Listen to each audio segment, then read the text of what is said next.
Hello बच्चों। तो अपना चैप्टर अब कौन सा है? त्रिकोणमिति के कुछ अनुप्रयोग। तो अपनी सीरीज 1 पेज सीरीज में हम लोग अब कवर करने वाले हैं त्रिकोणमिति के कुछ अनुप्रयोग चैप्टर को। इस चैप्टर को आप ऊंचाई और दूरी के नाम से भी जानते हो।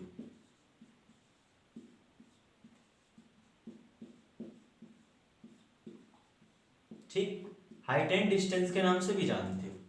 तो इस चैप्टर में हमने सभी आए हुए क्वेश्चंस को 5 कैटेगरी में बांटा है।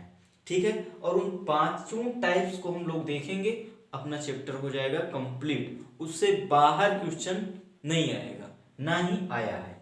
ठीक है, तो चलते हैं।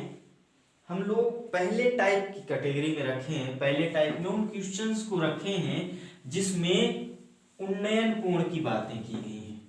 क्वेश्चंस में उन्नयन कोण की बातें की गई।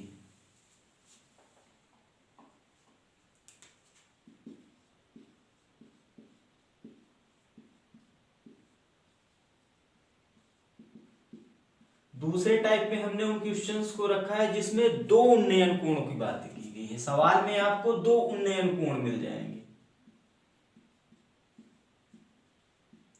पहली कैटेगरी में हमने रखा उन्नयन कोण देगा सवाल में या पूछेगा सवाल में। ठीक है, दूसरे टाइप वाले क्वेश्चंस में हम लोग क्या देख रहे हैं कि वहां पर दो उन्नयन कोणों की बात की जाएगी।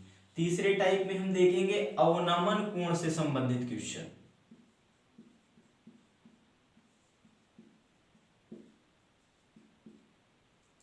ठीक है, और चौथे टाइप में हम लोगों ने यहीं पे देखेंगे जब सवाल में दो अवनमन कोण देगा।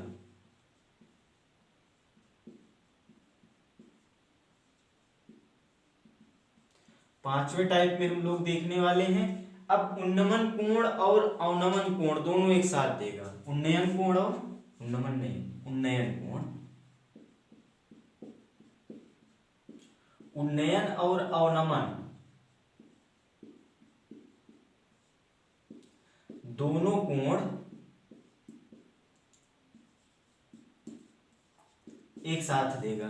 ठीक है, और लास्ट वाली कैटेगरी में हम लोग एक एग्जाम्पल देख लेंगे जो बोर्ड में पूछा गया है। पेड़ टूट गया, वो पेड़ को तोड़ करके आंधी चलेगी, पेड़ टूटेगा, कुछ ऐसा सवाल होगा। तो इस चैप्टर में हमने जो क्वेश्चंस को बांटा है 6 कैटेगरी में। सबसे पहले उन्नयन कोण से संबंधित क्वेश्चंस देखेंगे हम लोग। फिर सवाल में ही जब दो उन्नयन कोण दे देगा तो उसको किस प्रकार से हम लोग हल करेंगे। फिर अवनमन कोण से संबंधित क्वेश्चन। फिर सवाल में जब दो अवनमन कोण होगा मतलब दो अवनमन कोण से संबंधित किस प्रकार के क्वेश्चंस पूछे जाएंगे उसको देखेंगे। और पांचवें टाइप में हम लोग ऐसे सवालों को देखेंगे जिसमें उन्नयन कोण और अवनमन कोण दोनों एक साथ दिए जाएं।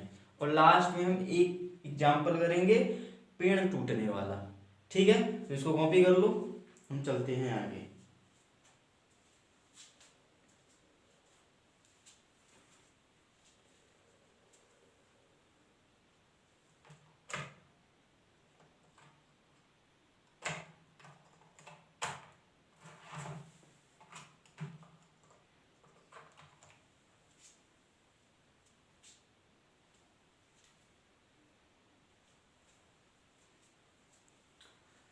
चले, तो हम लोग चलेंगे पहले टाइप के क्वेश्चंस के लिए जिसमें उन्नयन कोण से संबंधित क्वेश्चंस को हम लोग सॉल्व करने वाले हैं। तो सबसे पहले हम लोग ये देखेंगे कि उन्नयन कोण होता क्या है।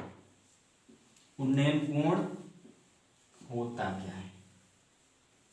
ठीक है, तो सबसे पहले तो आप ये बात जान लो कि जो कोणों की बात की जाएगी, उन्नयन कोण और अवनमन कोण की जो बात की जाएगी वो किसी प्रेक्षक के लिए बात की जाएगी जो देख रहा होगा उस सवाल में किसी वस्तु को, तो वो होगा प्रेक्षक। और उसी के सापेक्ष हम लोग बात करने वाले हैं उन्नयन और अवनमन कोण की। तो यहां पर अपने को कुछ चीजें चाहिए। मान लो एक व्यक्ति यहां पर है, उसकी आंख कुछ ऐसे है।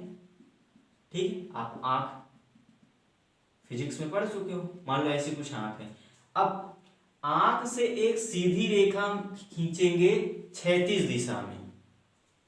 ठीक है, जैसे यहाँ पे मैं खड़ा हूं, मैं सामने कुछ देख रहा हूं तो आंख से ही देखूंगा और आंख से एकदम सीधी रेखा में एक खींचेंगे, एक रेखा एकदम क्षैतिज में जो जमीन के समांतर होगी, क्षैतिज मतलब जमीन के समांतर एक रेखा खींचेंगी जो आंख से जाएगी। इतनी बात समझ में आ गई।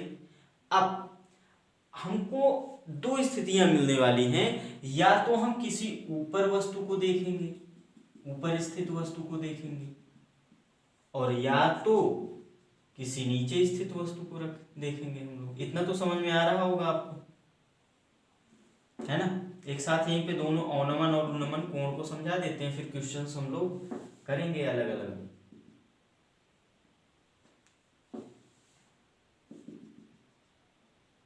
तो जैसे यहाँ पे मैं खड़ा हूं तो मेरी आंख से क्षैतिज के समांतर एक सीधी रेखा खींचेंगे, ठीक है, उसको हम लोग क्षैतिज रेखा बोल देंगे। क्या बोलेंगे उसको हम लोग? क्षैतिज रेखा।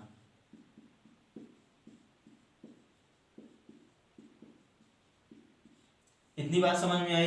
अब हम अगर ऊपर देखेंगे, देखो ये है अपनी क्षैतिज रेखा, और अगर हम ऊपर देखेंगे तो अपने को गर्दन ऊपर उठानी पड़ेगी, गर्दन ऊपर नहीं उठानी पड़ेगी तो नजर ऊपर उठानी पड़ेगी, है ना। मतलब क्या है, अपने को ऊपर देखना पड़ेगा।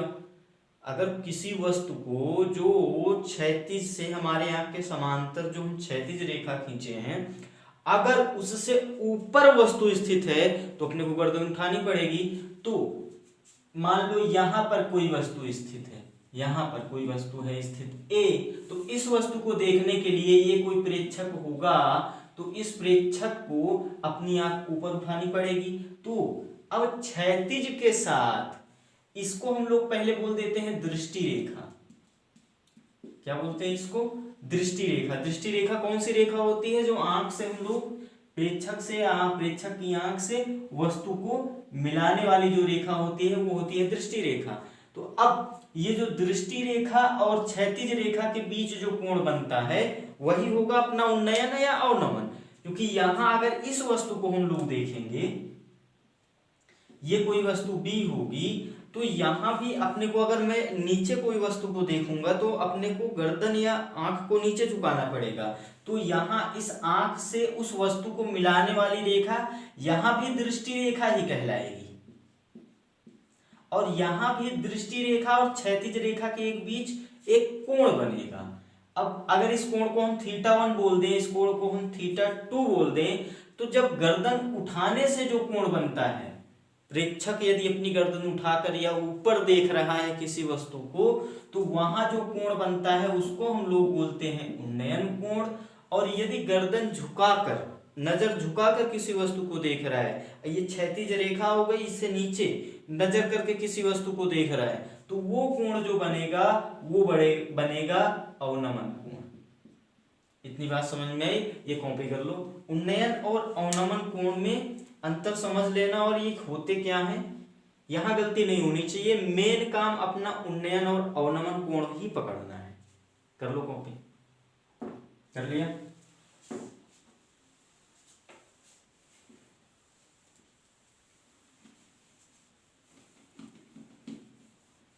तो उन्नयन कोण कब बनेगा? जब आप गर्दन को ऊपर उठाओगे, अपनी नजर को ऊपर उठाओगे, मतलब ऊपर स्थित किसी वस्तु को देखोगे।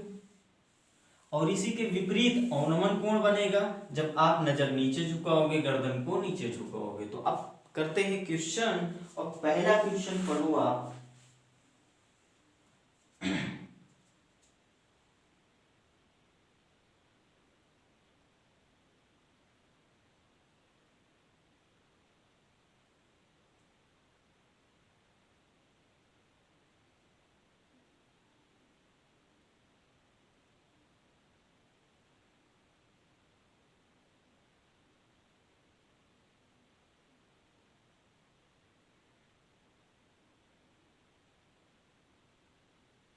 पहला क्वेश्चन क्या कह रहा है? पृथ्वी पर एक मीनार ऊर्ध्वाधर खड़ी है। अब मीनार ऊर्ध्वाधर खड़ी होगी, आप जानते हो मीनार की बात करें या मकान की बात करें, वो पृथ्वी पर ऊर्ध्वाधर मतलब लंबवत ही खड़े होंगे। और अपनी जो पृथ्वी होगी वो हम उसको एकदम सीधी रेखा में मानेंगे, है ना। अपनी जो क्षैतिज रेखा है यहाँ पे फिलहाल पृथ्वी ही होगी, क्योंकि जो प्रेक्षक है, आगे पढ़ो आप, पृथ्वी के एक बिंदु से जो मीनार के पाद बिंदु से 15 मीटर दूर है। मीनार का पाद बिंदु मतलब नीचे, पैर, पाद मतलब पैर होता है, इतना जानते हो आप। तो मीनार का पैर मतलब ये नीचे वाला भाग। तो यहां से 15 मीटर की दूरी पर एक व्यक्ति खड़ा है। पृथ्वी के एक बिंदु जो मीनार के पाद बिंदु से 15 मीटर दूर है, मीनार के शिखर का उन्नयन कोण यहां पर जो व्यक्ति है, यहां से अब वो मीनार के ऊपरी भाग को देखना चाहता है। उन्नयन बिंदु क्या कह रहा है, देखो, शिखर का उन्नयन कोण, मीनार का शिखर यहां होगा, इतना तो पता है आपको। अब अगर इस बिंदु को देखना है, इस प्रेक्षक को जो कि पाद बिंदु से 15 मीटर की दूरी पर खड़ा है, तो उसको अपनी गर्दन क्या करना पड़ेगा, उठाना पड़ेगा। तो ये हो गई दृष्टि रेखा, ये हो गई क्षैतिज रेखा, और गर्दन झुका कर नहीं, गर्दन उठाकर ऊपर देख रहा है, तो बनेगा क्या, उन्नयन कोण। और सवाल में वो कह भी रहा है कि बनने वाला जो उन्नयन कोण है वो 60 अंश है। अगर सवाल में उन्नयन कोण शब्द का इस्तेमाल नहीं करता तो भी हम ये जानते कि ये उन्नयन कोण ही बनेगा। क्यों? क्योंकि जो प्रेक्षक होगा वो अपनी गर्दन को उठाएगा, तभी वो इस शिखर बिंदु को देख सकेगा। इतनी बात समझ में आई। अब इनको निकालना क्या है, मीनार की ऊंचाई। ये जो मीनार है इसकी ऊंचाई निकालना है, इसको हम h मान लें। अब आपको दिख रहा होगा ये कोण है 60 अंश, और अभी सवाल में भी कहा है कि मीनार ऊर्ध्वाधर खड़ी है। अगर वो ना बोले तो भी हम ऊर्ध्वाधर ही मानेंगे, है ना, क्योंकि किसी कोण पे तो मीनार आप खड़ा नहीं कर पाओगे जनरली, है ना। बात समझ में आ रही है ना। सीढ़ी लगा के उसको टिका तो सकते नहीं, तो खैर आ जाते हैं इधर। तो अब यहाँ पे h का वैल्यू निकालना है। अभी आपको दिख रहा होगा कि अगर हम tan 60 डिग्री लगा दें तो ये लंब बटे आधा tan फॉर्मूला लगा दें। तो tan का फॉर्मूला आप जानते हो, tan थीटा क्या होता है, लंब बटा आधार। tan फॉर्मूला होता है लंब बटा आधार। अब यहाँ जो थीटा है अपना वो है 60 डिग्री, और लंब क्या होता है, कोण के सामने वाली भुजा, 90 अंश के सामने वाली भुजा कर्ण। और जिस कोण के सापेक्ष आप त्रिकोणमितीय अनुपात का मान निकाल रहे हो उसके सामने वाली भुजा लंब, मतलब h हो गई लंब। और आधार क्या है, जो तीसरी भुजा बची, मतलब 15। tan 60 का वैल्यू पता है आपको, √3। ये हो गया h/50। h का वैल्यू निकालना है आपको, h का वैल्यू निकाल लो। तो h का वैल्यू कितना मिला, 15√3। यही आपका आंसर है। कर लो कॉपी और ऑप्शन देख लो, सी वाला विकल्प सही है। तो इस सवाल को, अगर इस सवाल में उन्नयन कोण शब्द का इस्तेमाल ना करता तो भी हम जानते कि उन्नयन कोण ही बनेगा, और वो ऐसे बनेगा। अपना देखो मेन काम क्या होता है, ऊंचाई और दूरी में अपना मेन काम है त्रिभुज बना लेना। त्रिभुज कब बनेगा, जब हम उन्नयन और अवनमन कोण को सही तरीके से समझेंगे। उन्नयन कोण कब बनेगा, जब हम गर्दन उठाकर देखेंगे किसी वस्तु को। अवनमन कोण बनेगा जब हम किसी वस्तु को गर्दन को नीचे करके या नजर को नीचे करके देखेंगे। इतनी बात समझ में आई। तो ये एक क्वेश्चन था, जब उन्नयन कोण की बात करें तो कैसे करते हैं, सवाल समझ में आ गया आपको। अब हम अगला क्वेश्चन देखते हैं। क्वेश्चन क्या कह रहा है, एक क्षण की लंबाई उसकी छाया से अनुपात 1:3 है। एक क्षण है, ठीक है, कोई छड़ी है जिससे आपकी पिटाई होती है, वही क्षण है ना। वो बड़ी है, वो लोहे की हो सकती है, किसी भी मटेरियल की हो सकती है। और उसकी छाया, एक क्षण कोई ऊर्ध्वाधर खड़ी है और उसकी छाया, आप जानते हो कि जो छाया होगी, छाया मतलब परछाई, वो तो जमीन पर ही बनेगी। तो ये जो क्षण है इसकी छाया जमीन पे बनेगी, और जमीन क्षैतिज होगी, सीधी होगी। इतनी बात समझ में आई। तो अगर इस क्षण की लंबाई को हम h मान लें, ठीक है, चलो h1 मान लेते हैं, और इसकी छाया को हम h2 मान लें, ये क्षण हो गई, ये हो गई इसकी छाया। तो इस बिंदु से हमने क्षण के ऊपरी वाले भाग को मिला दिया। इतनी बात समझ में आ गई। सूर्य का उन्नयन कोण, अब छाया जो है, अब सूर्य का उन्नयन कोण सूर्य को कौन देखेगा? सूर्य को वही व्यक्ति देखेगा जो जमीन पे होगा, जमीन पर होगा। ठीक है, ये है अपनी जमीन। यहाँ पे अब सूर्य को देखेगा तो सूर्य तो ऊपर ही होगा, और हम ये मान रहे हैं कि ये क्षण के जस्ट ऊपरी बिंदु पर ही होगा। ठीक है, तो ये कोण इसको थीटा, और ये थीटा जो है अपना, यही थीटा उन्नयन कोण है। अब यहाँ पे सवाल में आपको दिया गया है H1 अनुपाते H2 कितना दिया है? 1/1/√3 दिया है। क्वेश्चन समझ में आया? ये कह रहा है एक क्षण है और उसकी छाया है, इन दोनों की लंबाई का अनुपात दिया गया है, तो सूर्य का उन्नयन कोण। अब देखो इस सवाल को अगर आप पढ़ोगे तो इसमें कुछ क्लियर नहीं होगा यहाँ पे कि उन्नयन कोण है, उन्नयन कोण पूछ रहा है, सूर्य कहाँ होगा, क्षण की लंबाई दी है, क्या सूर्य क्षण के ऊपर ही मानेंगे या प्रेक्षक कहाँ होगा? तो इन चीजों को अपने से आप समझोगे। ठीक है, कि अब चूंकि सूर्य को देखना है, अब गर्दन ऊपर उठानी पड़ेगी, तो अब सूर्य कहाँ होगा? हो सकता है यहाँ कहीं हो, ये तो बोला नहीं है। तो हम क्या करेंगे? हम सवाल के आधार पे इसको हल करेंगे। इसके लिए हम सूर्य को जस्ट यहाँ पे मानेंगे, और अपने प्रेक्षक को कहाँ मानेंगे? अब ये भी सवाल हो सकता है कि प्रेक्षक यहाँ हो, यहाँ हो, कहाँ हो। तो यहाँ पे जो बातें की जा रही है ना, इस सवाल के अनुसार की जा रही है, इस सवाल के अनुसार बात की जा रही है। मतलब इस वाले बिंदु पे प्रेक्षक होगा, इस वाले बिंदु पे अपना सूर्य होगा।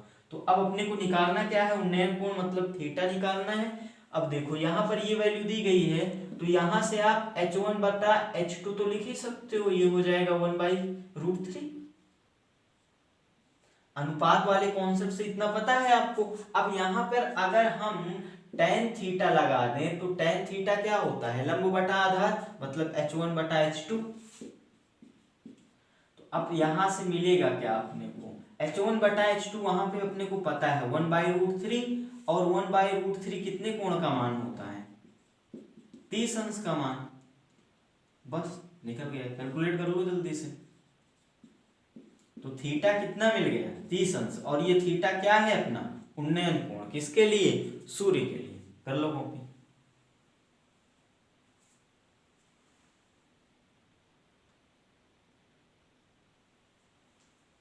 कॉपी कर लिया, हटा दे।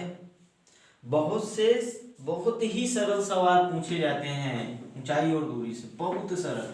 कॉन्सेप्ट तो इसमें कुछ है ही नहीं, दो कॉन्सेप्ट पढ़ लिया आपने, एक उन्नयन एक अवनमन, बस काम खत्म।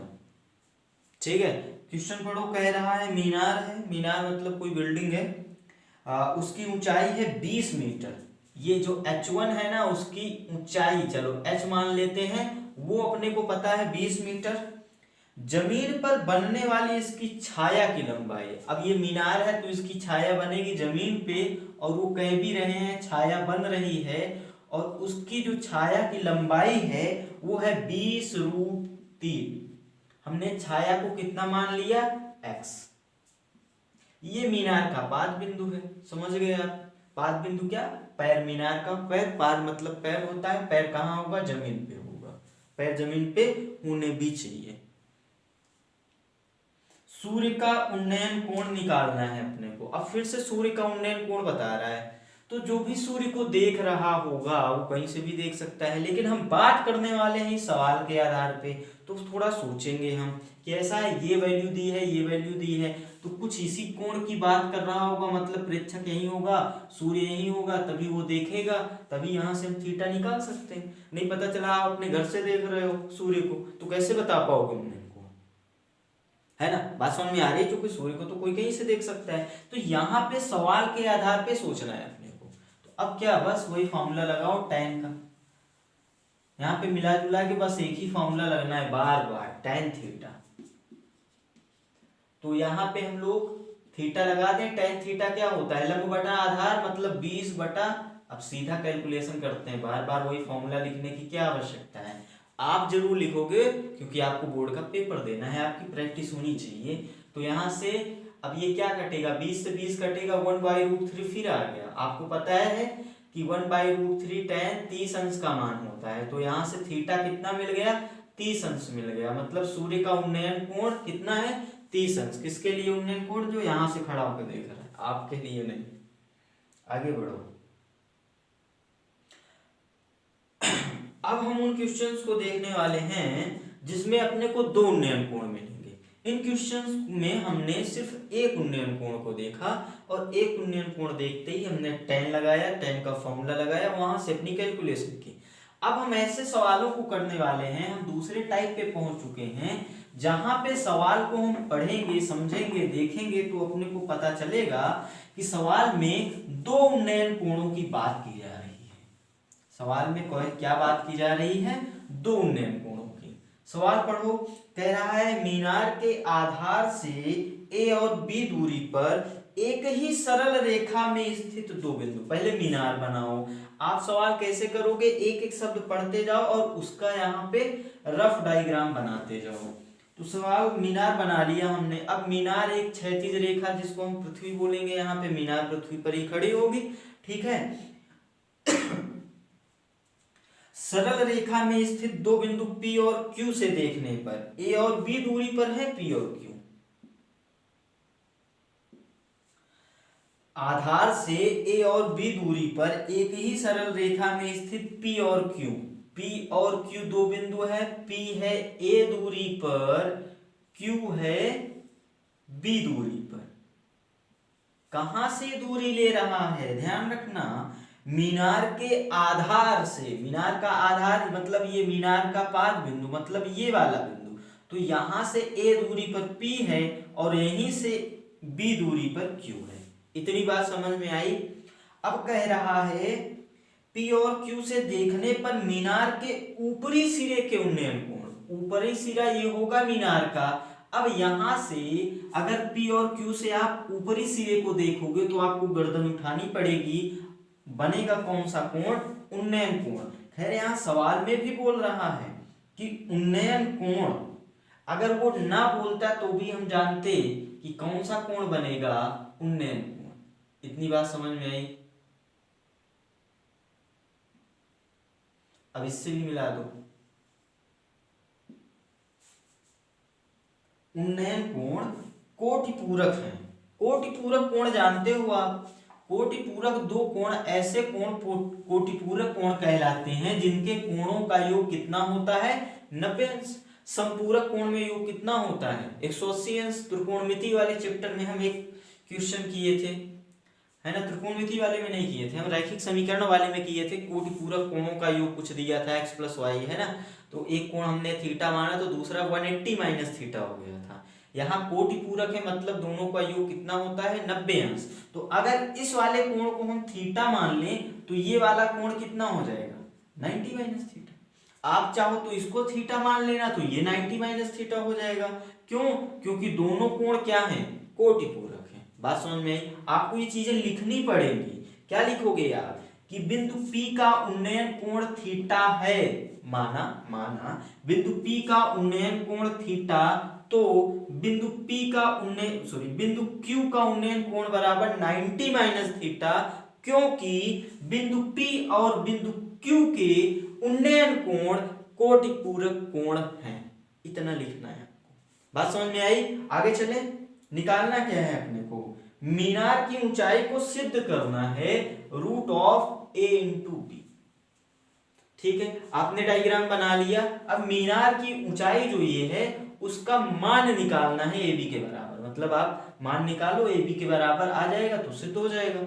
ठीक है, तो अब देखो यहाँ पे दो त्रिभुज बन रहे हैं। अगर इसका हम नामकरण कर दें, अच्छा ये बिंदु तो Q है ही, इस बिंदु को B मान लें तो एक त्रिभुज बन रहा है APB, दूसरा त्रिभुज बन रहा है AQB। अब यहां मीनार तो लंबवत ही खड़ी होगी। देखो इस सवाल में ये नहीं बोला कि मीनार ऊर्ध्वाधर खड़ी है। हमने इसीलिए पहले क्वेश्चन में ही बता दिया आपको कि अगर ना बोले तो भी हम मीनार को कैसा मानेंगे? ऊर्ध्वाधर ही मानेंगे, तभी उसका बैलेंस बना रहेगा। वो खड़ी रहेगी, अदरवाइज गिर जाएगी, आप जानते हो। तो ये कोण होगा क्या? 90 अंश। तो एक त्रिभुज समकोण ये वाला बनेगा AQB, दूसरा समकोण त्रिभुज बनेगा APB, और समकोण त्रिभुज में आप त्रिकोणमितीय अनुपात लगा देते हो। ये वाली भुजा AB अपने को प्रूफ करना है, प्रूव करना है ना, तो इसको मान लो h का वैल्यू हम √a भी नहीं बता देंगे, सॉल्व कर देंगे। और ये वाली वैल्यू पूरा b पता है, ये पूरा पता है a, तो आपको अब दिख रहा होगा कि tan लगा दे दोनों त्रिभुजों में और वहां से कुछ इक्वेशंस बन जाएगी। तो अब हम लोग त्रिभुज APB की बात कर लेते हैं। त्रिभुज APB में हमने लगाया tan थीटा। पहले वो चीजें लिखोगे आप जो मैंने बोली है कि बिंदु माना बिंदु P का उन्नयन कोण बराबर थीटा, इसलिए बिंदु PQ का उन्नयन कोण बराबर 90 माइनस थीटा, क्योंकि बिंदु P और बिंदु Q के जो उन्नयन कोण है वो कोटिपूरक कोण है। अब नीचे लिखोगे आप त्रिभुज APB में tan थीटा बराबर होता है लंब बटा आधार, मतलब h बटा आधार इसका क्या है PB। चलो एक बार नाम भी लिख देते हैं PB। लंब क्या है अपना AB, तो AB का वैल्यू हमने h माना है, h क्या किया है हमने माना है, यही h अपने को √AB के बराबर प्रूफ करना है। PB का वैल्यू अपने को a दिया है सवाल में, ठीक है, इतनी बात समझ में आती, इसको समीकरण 1 मान लो। अब यहाँ पे हम त्रिभुज AQB में, त्रिभुज AQB में फिर से tan लगाएं, कौन सा tan, ये वाला कोण, मतलब tan 90 माइनस थीटा।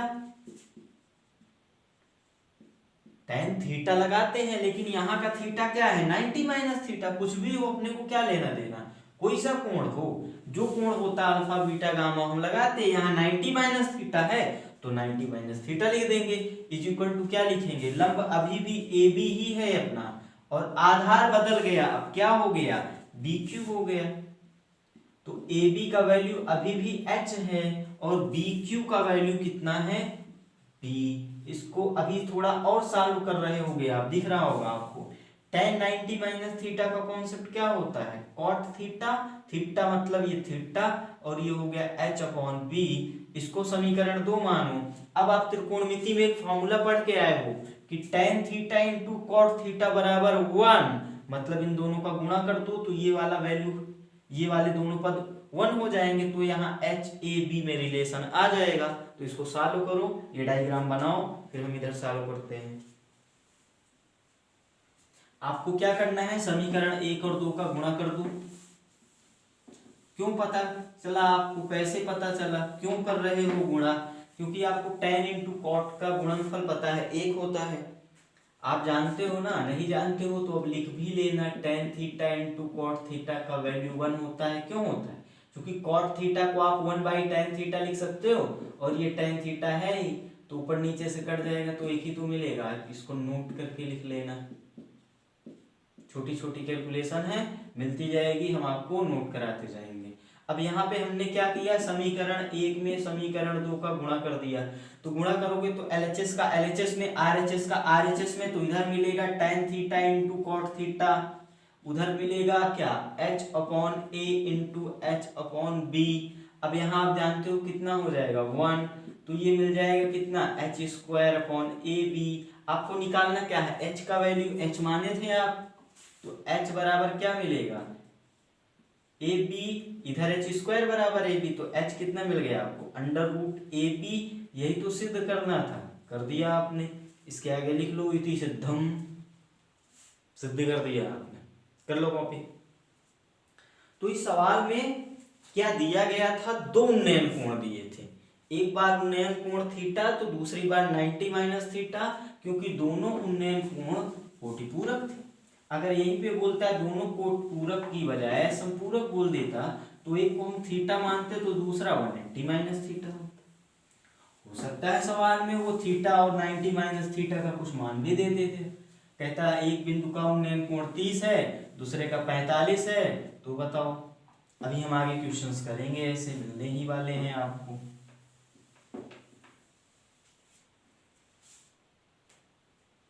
अगला क्वेश्चन देखो,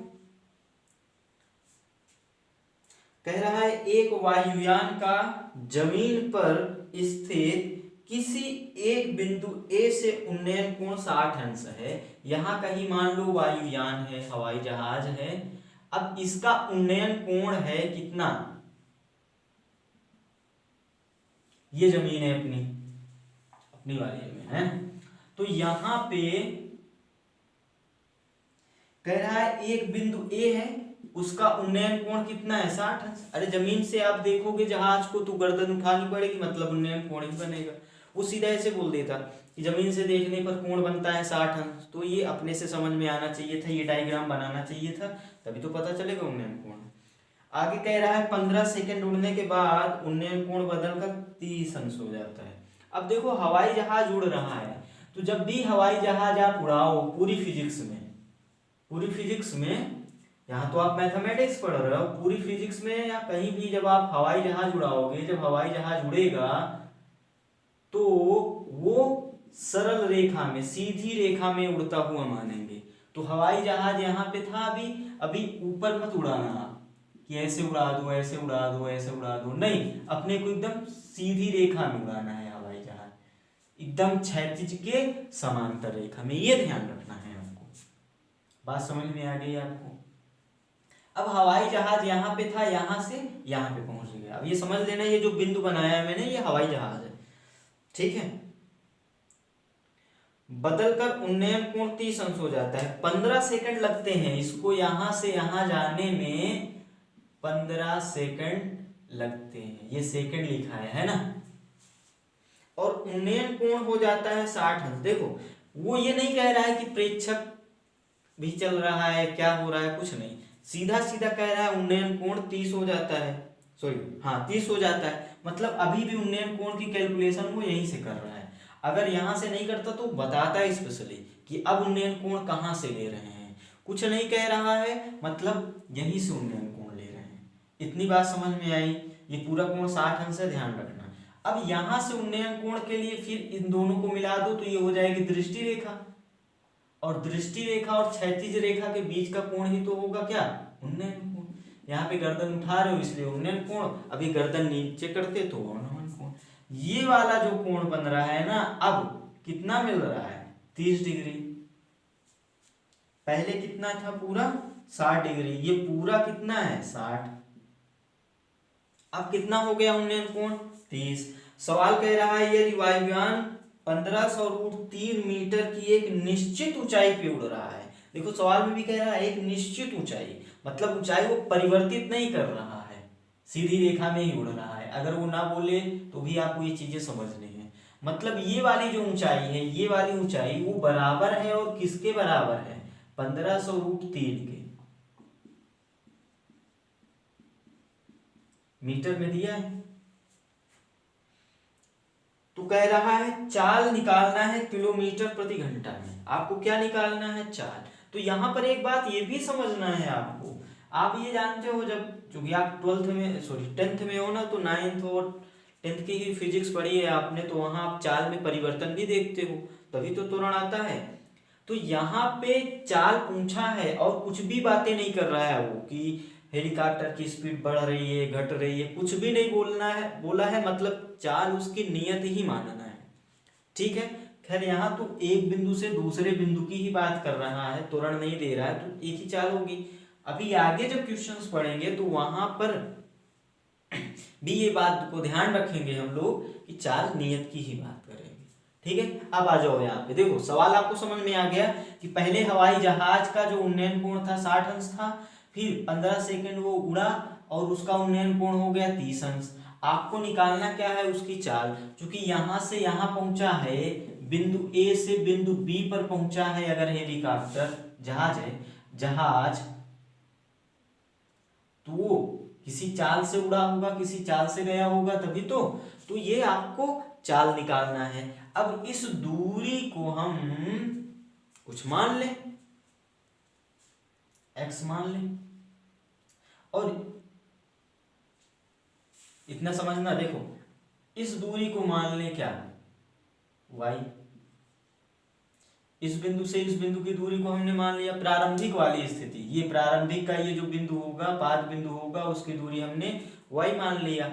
और यहां से यहां वाली दूरी, मतलब हेलीकॉप्टर जहां था वहां से उड़ के जिस बिंदु पे पहुंचा वो वाली दूरी हमने x मान ली। इतनी बात समझ में आई?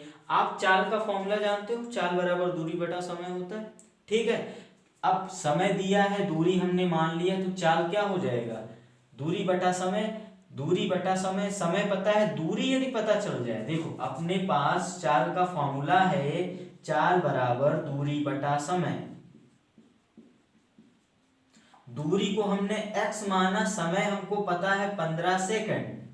तो इस दूरी को, अब देखो दूरी दी गई है मीटर में, तो इस दूरी को भी हम मीटर में मान लेते हैं, तो चाल मिल जाएगी मीटर प्रति सेकंड में, क्योंकि समय सेकंड में दिया है। मतलब ये है कि अगर x का मान हम निकाल लेंगे तो अपना चाल मिल जाएगा, और चाल ही निकालना है। मतलब अब अपना मेन उद्देश्य क्या हो गया, इस x का वैल्यू निकालना, क्योंकि इस x का वैल्यू निकालते ही अपने को चाल पता चल जाएगी। बात समझ में आ रही है। अब इस x का वैल्यू निकालने के लिए अब आपको ये दो समकोण त्रिभुज दिख रहे होंगे, एक ये वाला, इस बिंदु को आप C मान लो, तो B A, अच्छा A आप इसको माने हो तो इसको C मान लो, इसको D मान लो। तो अब एक त्रिभुज दिख रहा होगा BAD, एक त्रिभुज दिख रहा है CA, इसको मान लो E, CAE। इन दोनों त्रिभुजों में आप tan 30 tan 60 लगाओ, कैलकुलेट करो, x का वैल्यू निकालो, क्योंकि x का वैल्यू मिलते ही आपको चाल पता चल जाएगा। अब हम लोग क्या करने वाले हैं, त्रिभुज AEC में हम लगाने वाले हैं tan 60, क्योंकि ये पूरा कोण कितना है 60 अंश, ये पूरा कोण 60 अंश है। तो tan 60, tan थीटा क्या होता है, लंब बटा आधार, लंब है ये, और इसका वैल्यू ये पता है, क्योंकि ये निश्चित दूरी ही है ना, मतलब ये वाली डिस्टेंस क्या होगी, इसके बराबर होगी। मतलब ये, चलो एक बार नाम ही लिख देते हैं, ये होगा CE बटा, इसका आधार क्या है AE। tan 60 का वैल्यू पता है आपको √3, CE ये कितना है 1500√3। AE का वैल्यू हमने y माना है, ध्यान रखना, ये x और y हमने माना है, मतलब x y के रूप में आंसर तो आएगा नहीं, x y को हटाएंगे तब आंसर निकालेंगे। तो यहां से y का वैल्यू कितना मिला, ये √3 कट जाएगा, 1500 मीटर। इतना बात समझ में आ गई होगी आपको। अब पुनः A B D में लगा दें, पुनः त्रिभुज AD B में अब इस बार क्या लगाएंगे, ये वाला कोण बन रहा है ना, मतलब 30 अंश, तो tan 30 लगा दो, लंब बटा आधार, इसके लिए लंब हो जाएगा ये 1500√3, और आधार क्या होगा, ये पूरा AD, एक बार नाम लिख दो ऐसे,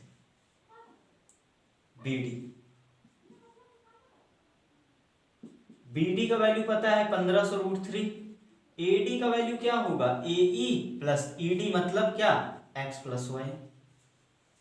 इतनी बात समझ में आई आपको। ये डायग्राम बना लो, उसको हमको हटाना पड़ेगा तभी सॉल्व करना पड़ेगा। आपका आंसर क्या होगा, चाल निकालना है तो चाल क्या होगा x बटा 15। डायग्राम आपको जरूर बनाना है, ऊंचाई और दूरी के जब सवाल आप करोगे तो बिना डायग्राम के नहीं कर पाओगे, आपको डायग्राम बनाना ही बनाना है, इस बात का ध्यान रखना।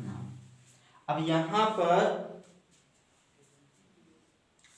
tan 30 का वैल्यू पता है आपको 1/√3 इज इक्वल टू, ये हुआ कितना 1500√3 divided by x plus y का वैल्यू रख दो यहाँ पे 1500, ठीक है। तिर्यक गुणा करके सॉल्व करो, इसका इसमें गुणा, इसका इसमें गुणा करो, तो ये मिलेगा x प्लस 1500 बराबर, इसका इसमें तो 15 तिया 4500 हो जाएगा। तो x का वैल्यू कितना हुआ 4500 में से 1500 घटा दो, तो x का वैल्यू कितना मिला 3000। बात समझ में आ गई आपको, मीटर में आएगा ये। तो x भी पता है y भी पता है, अपने को x ही पता करना था, क्योंकि चाल के लिए हमने क्या बताया, दूरी बटा समय, दूरी मतलब x, समय कितना 15 सेकंड, तो ये हुआ 3000 बटा 15। ये चाल किस में आएगी मीटर प्रति सेकंड में, तो चाल का आंसर कितना मिल गया 15 दूना 30 मतलब 200 मीटर प्रति सेकंड। ये अपना आंसर है, कर लो कॉपी।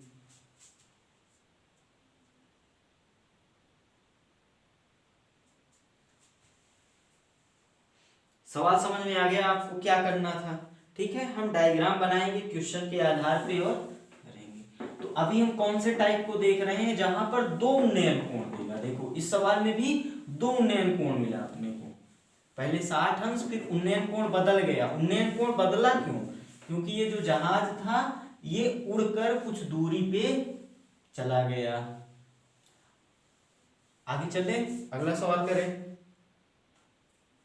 अगला क्वेश्चन कह रहा है 80 मीटर चौड़ी सड़क के दोनों ओर आमने सामने ये सड़क है। इस सड़क की जो चौड़ाई है वो दी गई है कितना, 80 मीटर। बात समझ में आ गई। अब क्या कह रहा है, दोनों तरफ आमने सामने समान लंबाई वाले दो खंभे हैं।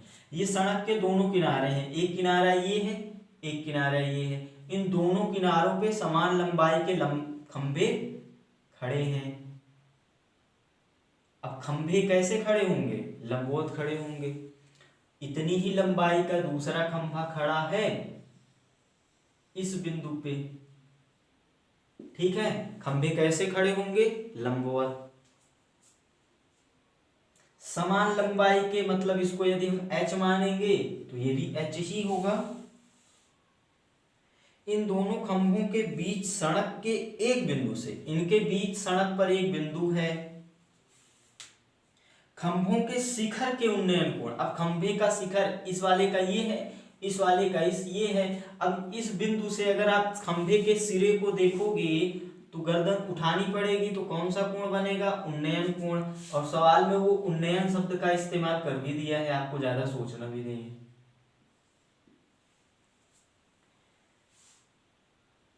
शिखर के उन्नयन कोण क्रमशः 60 और 30, ये बड़ा दिख रहा है, इसको 60 मान लो, इसको 30 मान लो। बात समझ में आई, किसी को भी मान लो। तो खंभों की ऊंचाई और खंभों से बिंदु की दूरी, खंभों की ऊंचाई मतलब h निकालना है, और इस बिंदु से खंभों की दूरी बताना है, मतलब इस वाले खंभे की दूरी और इसकी दूरी। इसको अगर हम x मान लें, इस वाले खंभे की दूरी को अगर हम x मान लें तो पूरा तो कितना है 80, तो ये वाली दूरी कितनी हो जाएगी 80 माइनस x। और ये दूरियां हमने काहे में ली है, मीटर में, क्योंकि ये मीटर में दिया था इसलिए दूरियां ये मीटर में ली। बात समझ में आ रही है। डायग्राम बनाते ही अब आपको सारी पिक्चर क्लियर हो गई होगी कि अगर इस त्रिभुजों का हम नामकरण करते हैं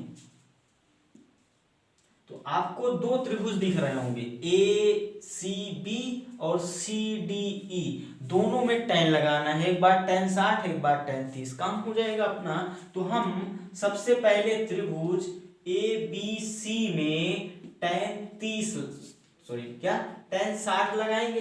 अब इसके लिए लंब होगा ये, आधार होगा ये।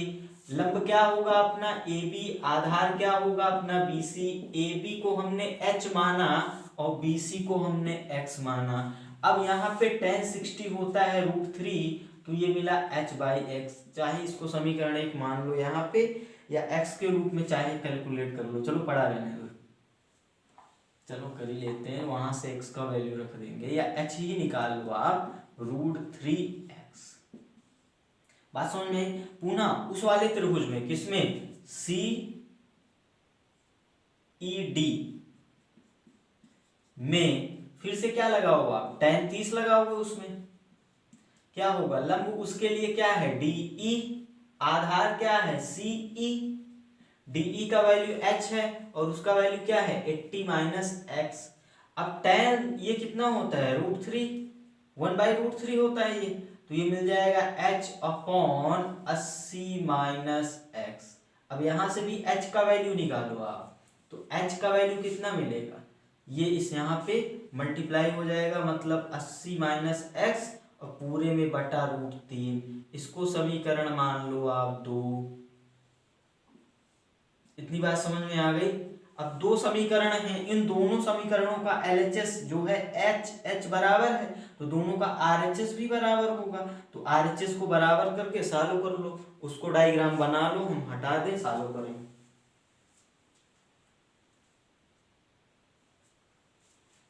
डायग्राम बना लिए,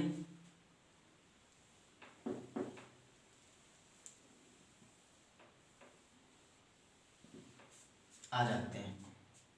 हम यहाँ पे लिखेंगे समीकरण 1 बराबर समीकरण 2 है। अब इसका LHS LHS बराबर है तो RHS भी बराबर होगा, मतलब √3x is equal to 80 minus x बटा √3। सही है। अब इसका इसमें तिर्यक गुणा करो तो ये 3 हो जाएगा, तो ये मिला 3x बराबर 80 माइनस x, तो x का वैल्यू ये 4 हो गया, अरे ये जुड़ के 4x हो गया बराबर 80 हो गया। तो यहाँ से x का वैल्यू कितना मिला, 4 दूनी 8 मतलब 20। x हमने क्या माना था, चलो ये डायग्राम याद करो जल्दी से, आपको आपके सामने तो बना ही है ना, ये सीधी रेखा बनानी है।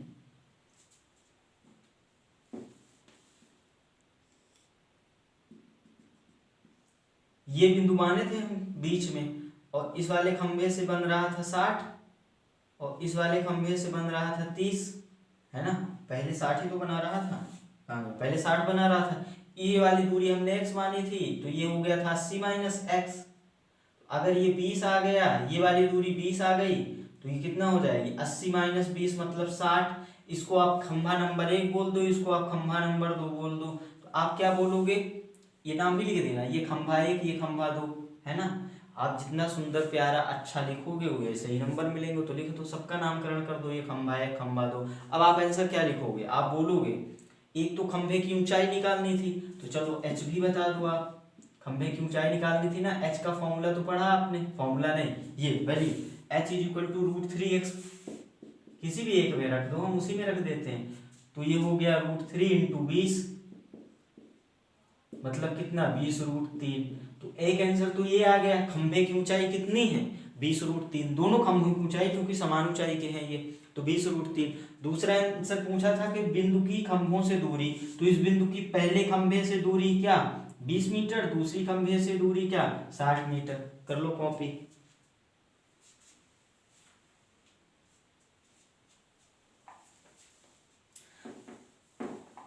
बस अपने को डायग्राम बनाना है, यदि आ जाएगा तो काम हो जाएगा। तो हम लोग अभी सारे क्वेश्चन कर लिए जो कैसे रिलेटेड थे, दो उन्नयन कोण से। ये क्वेश्चंस कैसे थे, इन दोनों क्वेश्चंस में हमने क्या देखा कि दो उन्नयन कोण थे, ठीक है। अब हम लोग तीसरे टाइप पे आते हैं, मतलब अवनमन कोण वाली स्थिति में आते हैं। अवनमन कोण के लिए मैंने बताया आपको कि अगर आप गर्दन झुका के देख रहे हो किसी वस्तु को, नजर झुका के देख रहे हो, तो जो दृष्टि रेखा और क्षैतिज रेखा के बीच जो कोण बनेगा उसी को हम लोग क्या बोलेंगे, अवनमन कोण। क्वेश्चन पढ़ो, कह रहा है 50 मीटर ऊंची मीनार, एक मीनार है 50 मीटर ऊंची है, के शिखर से, ये होगा मीनार का शिखर, और मीनार ऊर्ध्वाधर खड़ी होगी, ये आपको पता ही है। अब ये बात बोलने वाली रही नहीं गई, आप बड़े हो गए, 4-5 क्वेश्चन कर लिया आपने, तो इतने समझदार हो गए कि मीनार कैसी होगी, लंबवत खड़ी होगी, ऊर्ध्वाधर खड़ी होगी, ठीक है। ये अपनी पृथ्वी है, पृथ्वी माता है।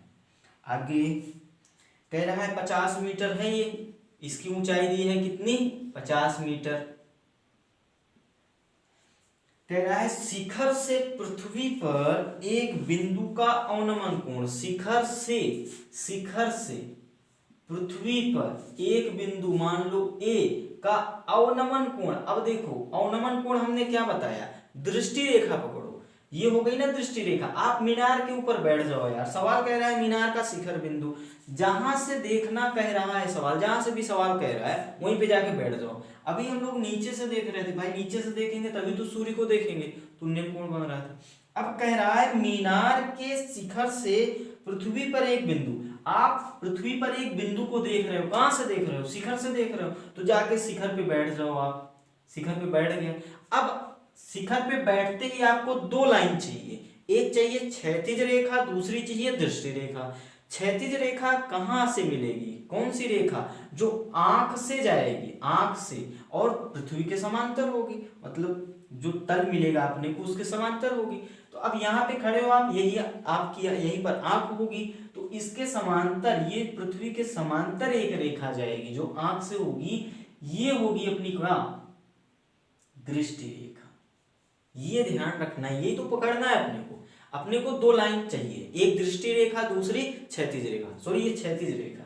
क्षैतिज रेखा कौन सी रेखा होगी, जो आंख से जाएगी तल के समांतर। अब यहाँ पे पृथ्वी ही होगा तल, तो उसके समांतर ये रेखा हो गई, ये हो गई अपनी क्षैतिज रेखा।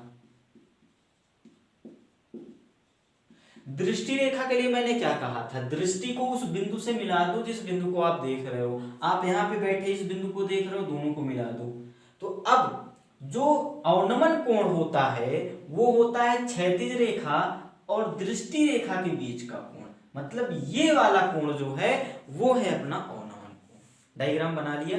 तो जब अपने को उन्नयन कोण या अवनमन कोण बनाना होगा तो हम दो लाइनों को ढूंढेंगे, क्षैतिज रेखा और दृष्टि रेखा। क्षैतिज रेखा वो रेखा होगी जो तल के समांतर होगी, आंख से जाएगी।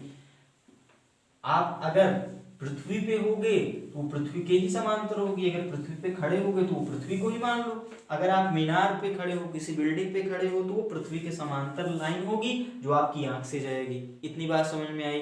दृष्टि रेखा क्या होगी, ये है अपनी दृष्टि रेखा, इसका भी नाम लिख ही दो, ये है दृष्टि रेखा। दृष्टि रेखा कौन है, ये ए माने हो, इसको बी मान लो, इसको सी, तो ए बी हो गई दृष्टि रेखा। इस बिंदु को कहीं डी मान लो तो बी डी हो गई क्या, क्षैतिज रेखा।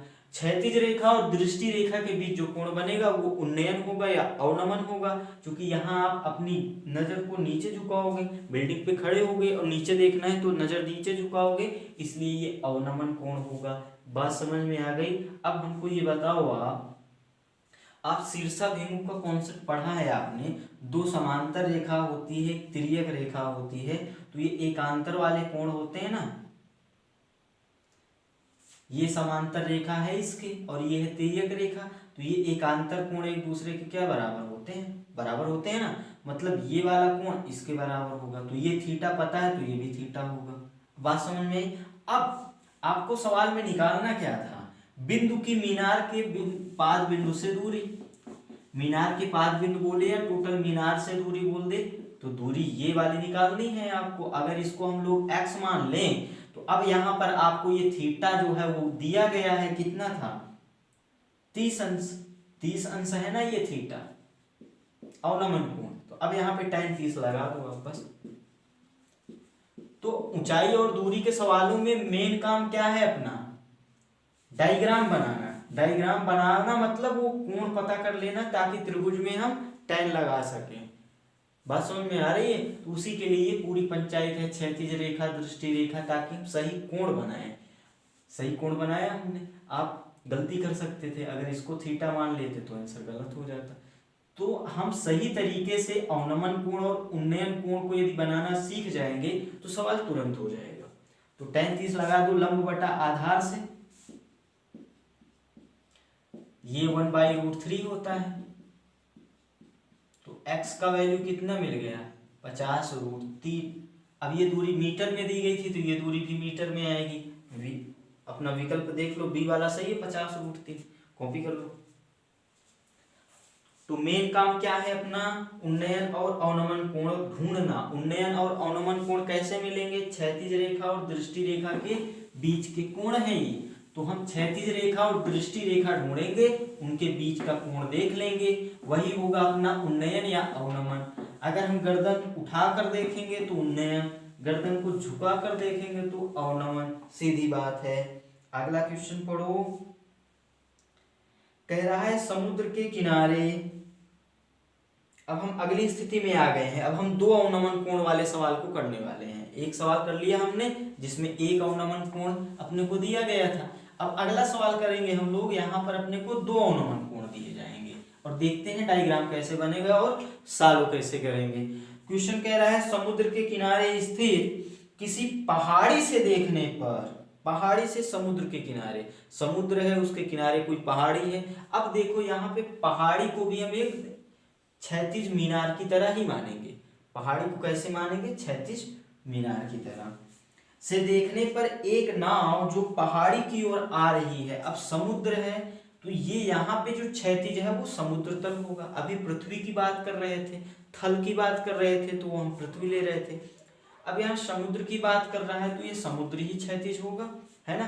क्षैतिज से मतलब ये होगा कि अभी क्षैतिज बनाएंगे लेकिन ये एक समांतर रेखा होगी जो एक दिया गया तल है। पहाड़ी की ओर आ रही है, नाव यहाँ पे कहीं है, अभी नाव में बना नहीं सकता, तो आपको ये समझना है ये नाव है अपनी, और नाव पहाड़ी की ओर आ रही है, इस मतलब इस ओर आ रही है। बात समझ में आ गई। अवनमन कोण 30 अंश का है। अवनमन कोण देखने पर जो प्रारंभ का अवनमन कोण है, अब पहाड़ी की चोटी पे बैठ जाओ, आप पहाड़ी की चोटी पे बैठ जाओ, आपको ये देखना है, तो ये तो हो गई दृष्टि रेखा, लेकिन अभी आपको क्षैतिज रेखा पता करनी है। क्षैतिज रेखा कौन सी होगी?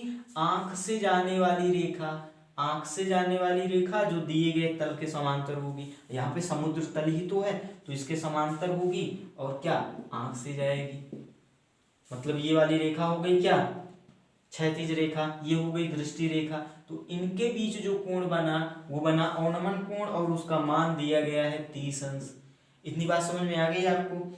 आगे कह रहा है 4 मिनट बाद उसका अवनमन कोण 60 अंश हो जाता है। अब ये नाव आ रही है ना इस दिशा में, इस दिशा में नाव आ रही है, तो कुछ समय बाद मान लो नाव यहां पहुंच गई, नाव यहां से यहां पहुंच गई, कितने समय में? 4 मिनट लगे उसको।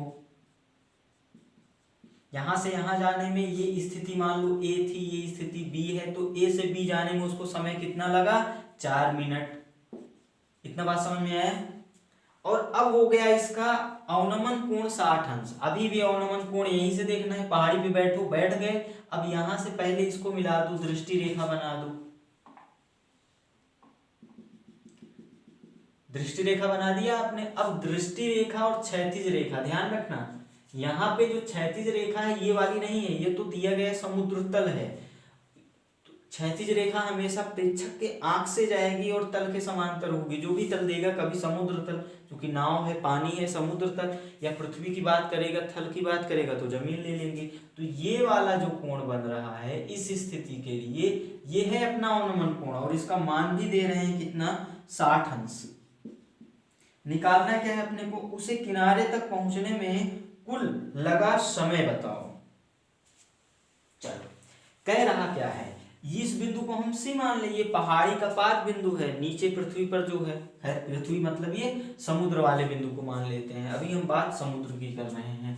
तो अब ये कह रहा है कि यहां से यहां जाने में कितना समय लगेगा, ये आपको सॉल्व करना है, समय कितना लगेगा। इतनी बात समझ में आ गई। तो यहां से यहां तक जाने में हम समय मान लेते हैं टी।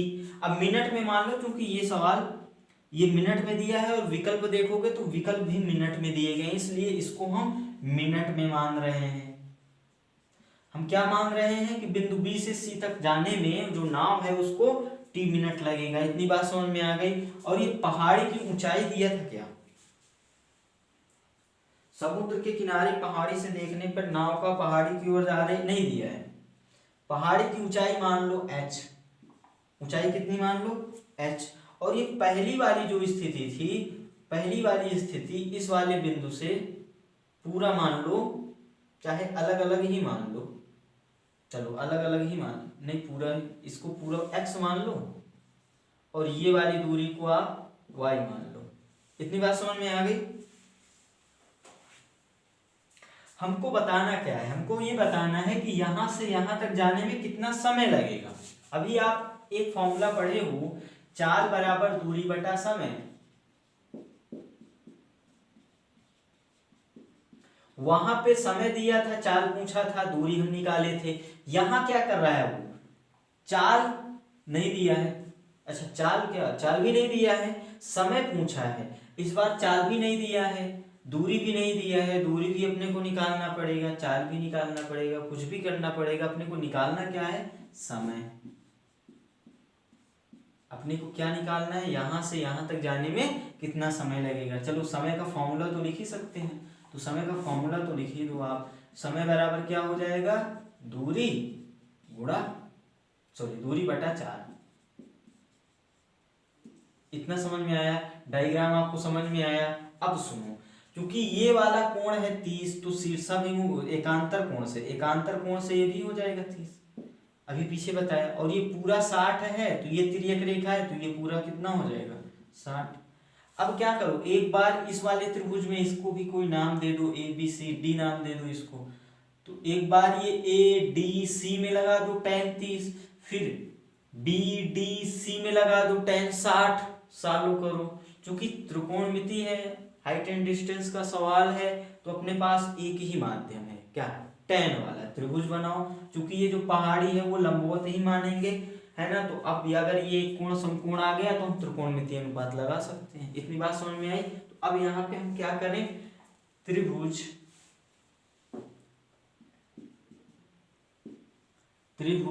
ADC में हमने लगाया tan 30। क्या लगाया, tan 30। होता क्या है, लंब बटा आधार h बटा आधार, आधार ये पूरा पूरा हमने x माना है। बात समझ में आ गई। tan 30 डिग्री होता है 1/√3, ये हो गया h/x। अब देखो यहाँ पे अपने पास दो अननोन है, एक x है एक y है, अननोन तो h भी है। तो हम क्या करें, x और y के रूप में समीकरण लिखें, h के रूप में, ठीक है, x और y को, और फिर सॉल्व करें। तो यहाँ से x का वैल्यू कितना मिलेगा, h√3 या 3√h, इसको समीकरण 1 मान लें। अब इसी प्रकार ये छोटा वाला जो त्रिभुज है DBC, इसमें भी लगा दो। त्रिभुज DBC में, इसमें आप tan 60 डिग्री लगाओ, तो यहां से क्या मिलेगा आपको, tan 60, लंब बटा आधार, लंब अभी भी h है, आधार क्या है y, तो ये होता है √3।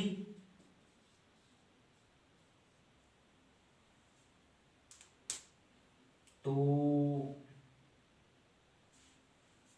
y,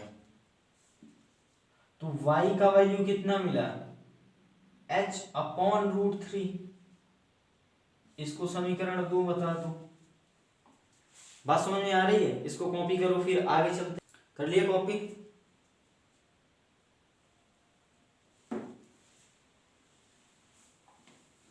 देखो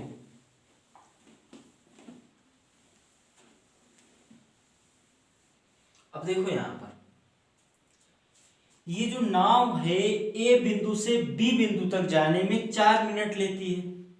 अब अगर नाव ए बिंदु से चली बी तक 4 मिनट में, मतलब कोई चाल से जा रही होगी, कुछ चाल होगा उसके पास, तभी तो ए बिंदु से बी बिंदु पहुंची होगी, पहली बात।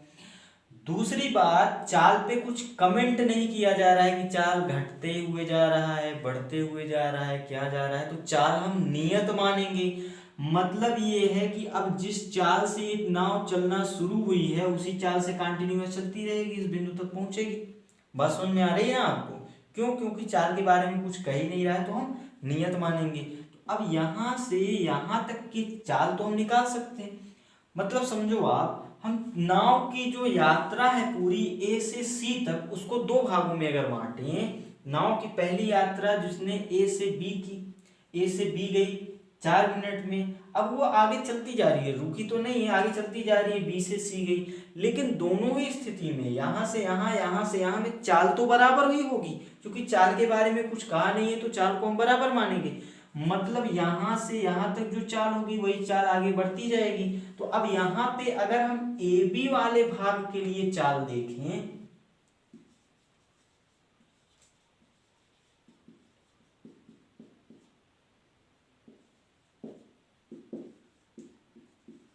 ए बी वाले भाग के लिए चाल कितना होगी, चाल क्या होता है, दूरी बटा समय।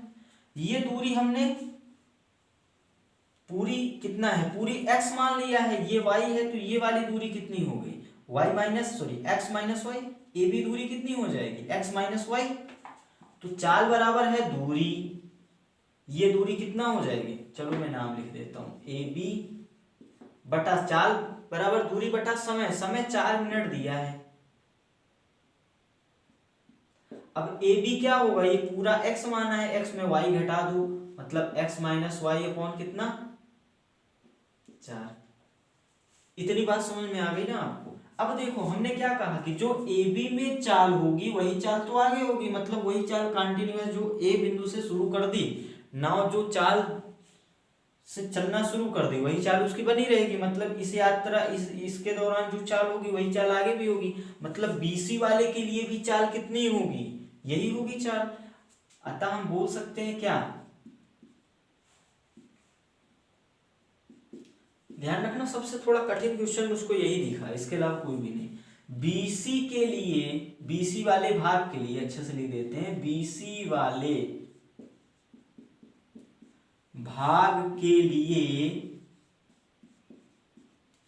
भी नाव की चाल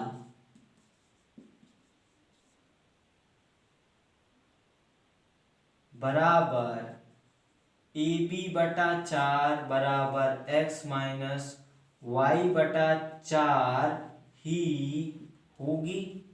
इतनी बात समझ में आई कि नहीं आई? यही बात है मेन इस क्वेश्चन की, यही बात आपको समझना है। क्यों? नाव अब जो चाल से चलना शुरू कर चुकी है वही नियत चाल बनी रहेगी, तो इस भाग की चाल हम निकाल सकते हैं। क्यों? क्योंकि अपने को समय पता है, दूरी हम निकाल लिए, x माइनस वाई हो गया। अब इसी प्रकार अगर बीसी वाले के लिए हम चाल लिखें यहां से, तो वो क्या होगा, दूरी बटा समय। दूरी हमने क्या माना है, y, और समय क्या माना है, t। मतलब ये जो y/t होगा वो किसके बराबर होगा, इस वाले भाग की चाल के लिए, जो कि हमने निकाला क्या, x माइनस y/4। बात समझ में आ गई? यही मेन लाइन है इस क्वेश्चन कि जो इस वाले भाग में चाल होगी वही इस वाले भाग में चाल। इस भाग की चाल क्या होगी, दूरी बटा समय। दूरी कितना हो जाएगी, पूरी दूरी x, ये दूरी y, तो ये x माइनस वाई, तो x माइनस y/4 समय दिया है। और इस वाले भाग की चाल क्या हो जाएगी, y बटा समय, y/t, और दोनों चाल आपस में बराबर होगी, तो y/t बराबर इतना। इसको समीकरण आप 3 मान लो। कर लिया?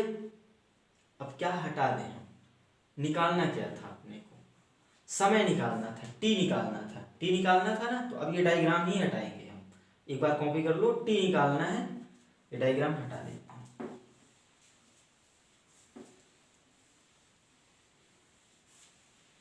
तो इस क्वेश्चन का जो की पॉइंट है वो यही बात है कि AB वाले भाग के लिए चाल बराबर BC वाले भाग के लिए चाल। तो अब आपको ये क्वेश्चन मिल गया, इक्वेशन मिल गया। अब एक इक्वेशन ये है, एक दो इक्वेशन ये हैं, तो यहां से x और y का वैल्यू आपको पता है, ये x और y का वैल्यू यहां पे डालो और सॉल्व करो। चलो हम मार्कर बदल देते हैं। तो अब आपको क्या मिला यहां से, आप लिखो समीकरण 3 से। अब इस समीकरण, इसी में समीकरण 1 व 2 से इसको कंटिन्यू करते हैं, समीकरण 3 को 1 व 2 से। ये क्या मिला था अपने पास, y/t बराबर, अच्छा y का भी वैल्यू रख दो ना, y का वैल्यू क्या मिला था, h/√3, तो ये मिला h/√3 divided by t equal to x minus y. x का वैल्यू कितना मिला, √3h minus Y h/√3 divided by 4। इसको सॉल्व कर लो। अब देख रहे हो आप, h कट जाएगा, क्योंकि यहां से दोनों h कॉमन होगा, इससे कट जाएगा, t का वैल्यू आ जाएगा। तो ये मिला h अपॉन, ये बटा में जाएगा √3t बराबर, यहाँ से h कॉमन ले लो और ये लासा होगा, तो ये हो जाएगा 3 - 1 √3 इंटू 4, है ना। इतनी कैलकुलेशन तो पता है आपको, h से h कट जाएगा, तो ये मिला 1/, अब देखो ये √3 से √3 भी कट जाएगा, तो 1/t इज इक्वल टू, ये 2 आ जाएगा, तो ये 1/2 हो जाएगा, 2/4 1/2 हो गया। तो t का वैल्यू कितना मिला, 2। और t समय किसमें निकालने, किसमें माने हम लोग, मिनट में, क्योंकि वो जो t था 4, ये मिनट में दिया था, तो आंसर आ गया क्या, तो ऑप्शन देख लो आप। मतलब आपको b से c तक जाने में कितना समय लगेगा, 2 मिनट। कर लो कॉपी।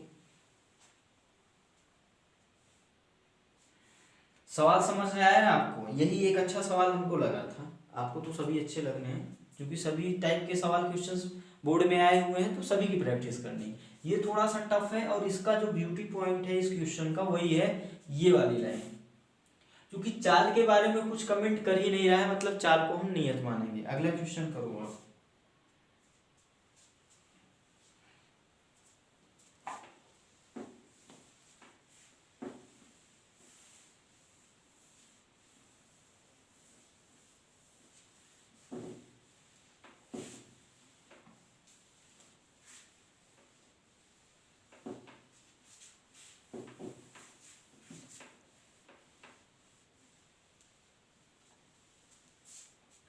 कह रहा है समुद्र तल से 75 मीटर ऊंची लाइट हाउस के शिखर से देखने पर दो समुद्री जहाजों के अवनमन कोण। लाइट हाउस है कोई, ठीक है, उसके शिखर पे आप बैठे हो, कोई काम नहीं धाम है नहीं, वहां पे जाके बैठ गए आराम से, उसकी हाइट दी है 75 मीटर। लाइट हाउस के शिखर से देखने पर दो समुद्री जहाज, दो जहाज हैं, एक जहाज ये है, दूसरा जहाज ये है।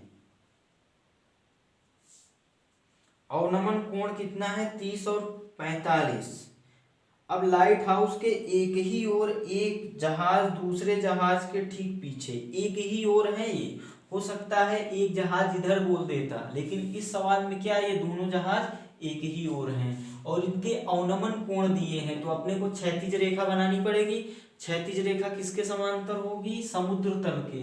कहाँ से जाएगी? आंख से। आंख कहाँ होगी? जहां व्यक्ति होगा। व्यक्ति यहाँ शिखर पे बैठा देख रहा है इन जहाजों को, खाली आदमी है क्या? इतनी बात समझ में आई। अब पहला वाला जो अवनमन कोण है ये 30 है और दूसरा वाला क्या है? 45 अंश है।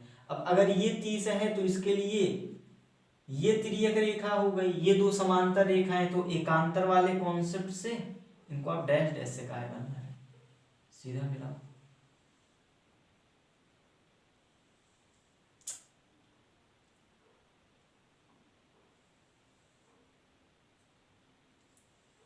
तो ये 30 है तो ये भी 30 हो जाएगा। इसी प्रकार ये पूरा 45 है तो ये भी 45 हो जाएगा।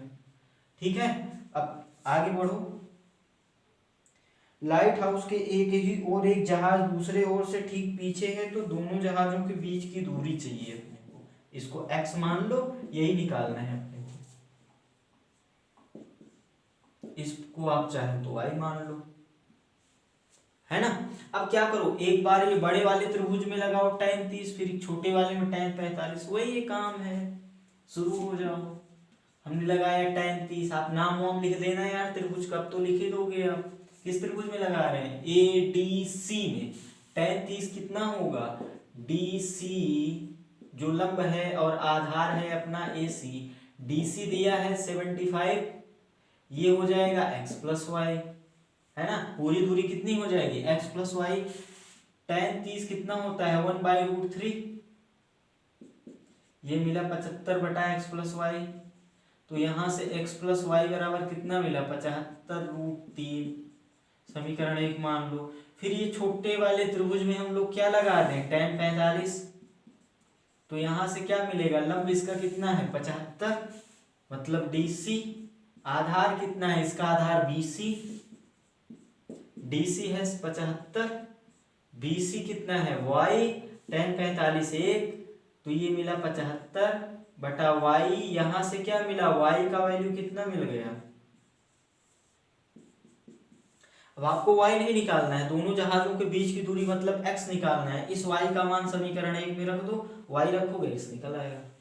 बात समझ में आ गई? कर लोगे कॉपी, आप सॉल्व कर लोगे ना। चलो लिखो समीकरण 1 से, मतलब हम इस y का मान समीकरण 1 में लिख रहे हैं, रख रहे हैं, तो इसका मिला क्या मान? 75 बराबर 75√3।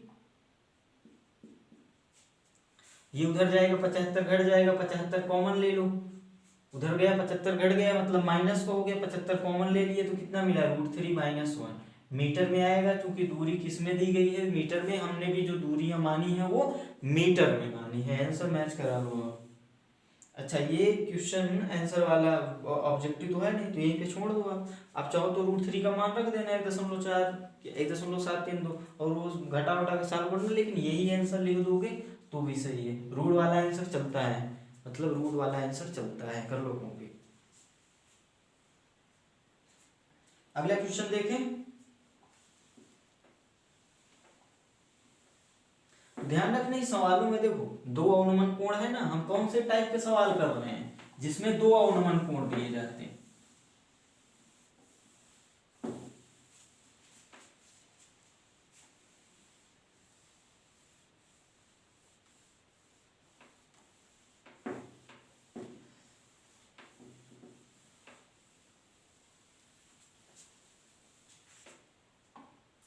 कह रहा है 60 मीटर ऊंचे भवन के शीर्ष से देखने पर। अब एक मकान है जिसकी ऊंचाई है 60 मीटर, उसकी छत पे बैठे आप कुछ देख रहे हो, क्या देख रहे हो, आगे पढ़ोगे तो पता चलेगा, खाली हो आप समझ लो, कुछ भी देख रहे हो।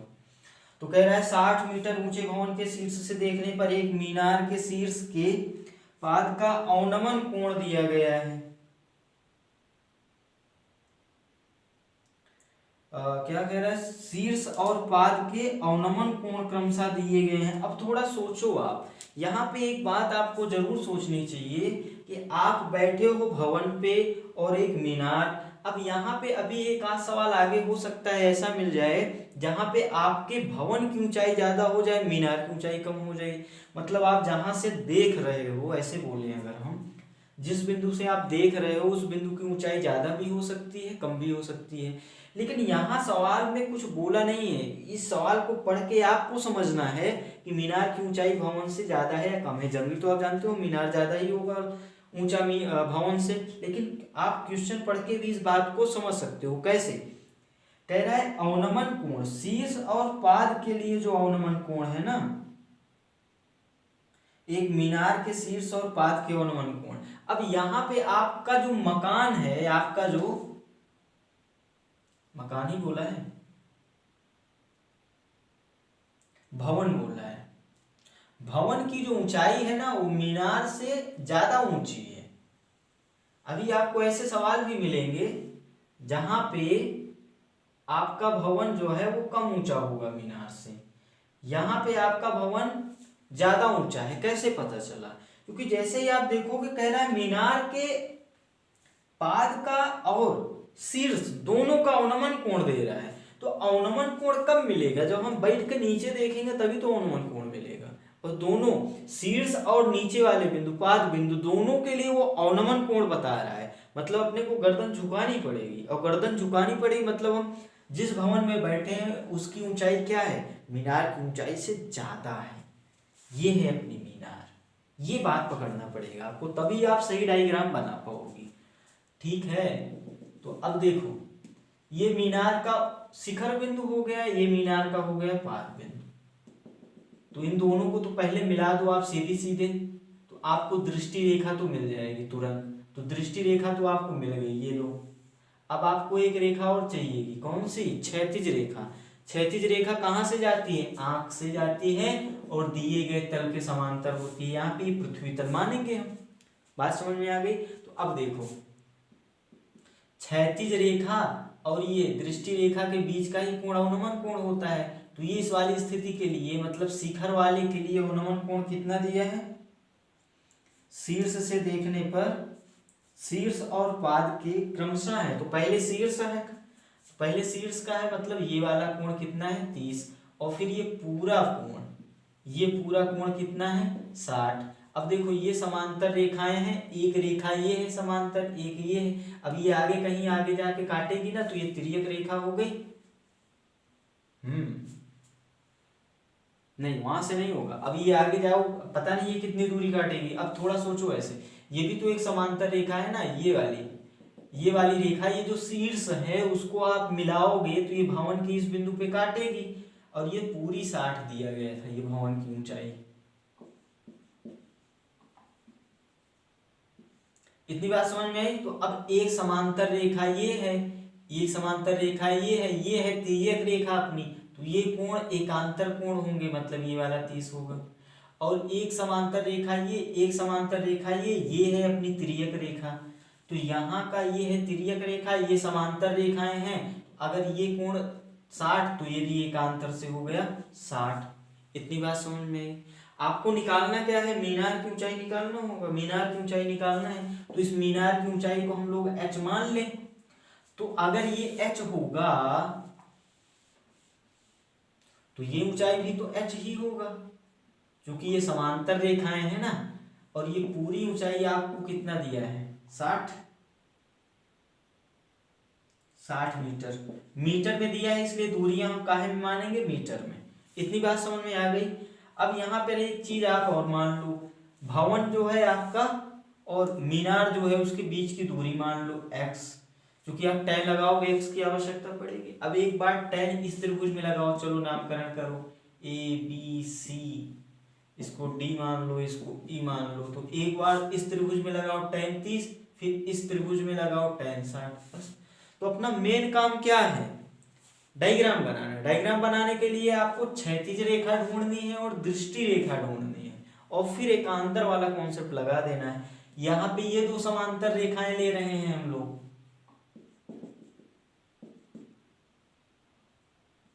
है ना, ये वाली और ये वाली, तो ये 30 तो ये 30, और यहाँ पर ये ले रहे हैं, ये ले रहे हैं, ये तिर्यक रेखा, तो ये 60 तो ये 60, एकांतर कोण से स्पर्श।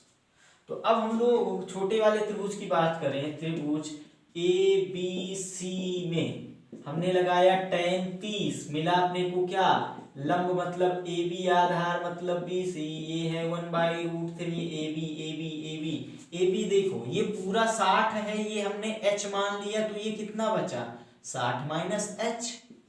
अब ये दूरियां मीटर में ही हैं, कई बार हमने बात ये बोल दी, तो ये मिला 60 माइनस h, और BC को हमने x माना है। चलो थोड़ा और इसको कैलकुलेट कर लो, तो x का वैल्यू निकाल लो। अपने को निकालना क्या है, एक्चुअली h निकालना है।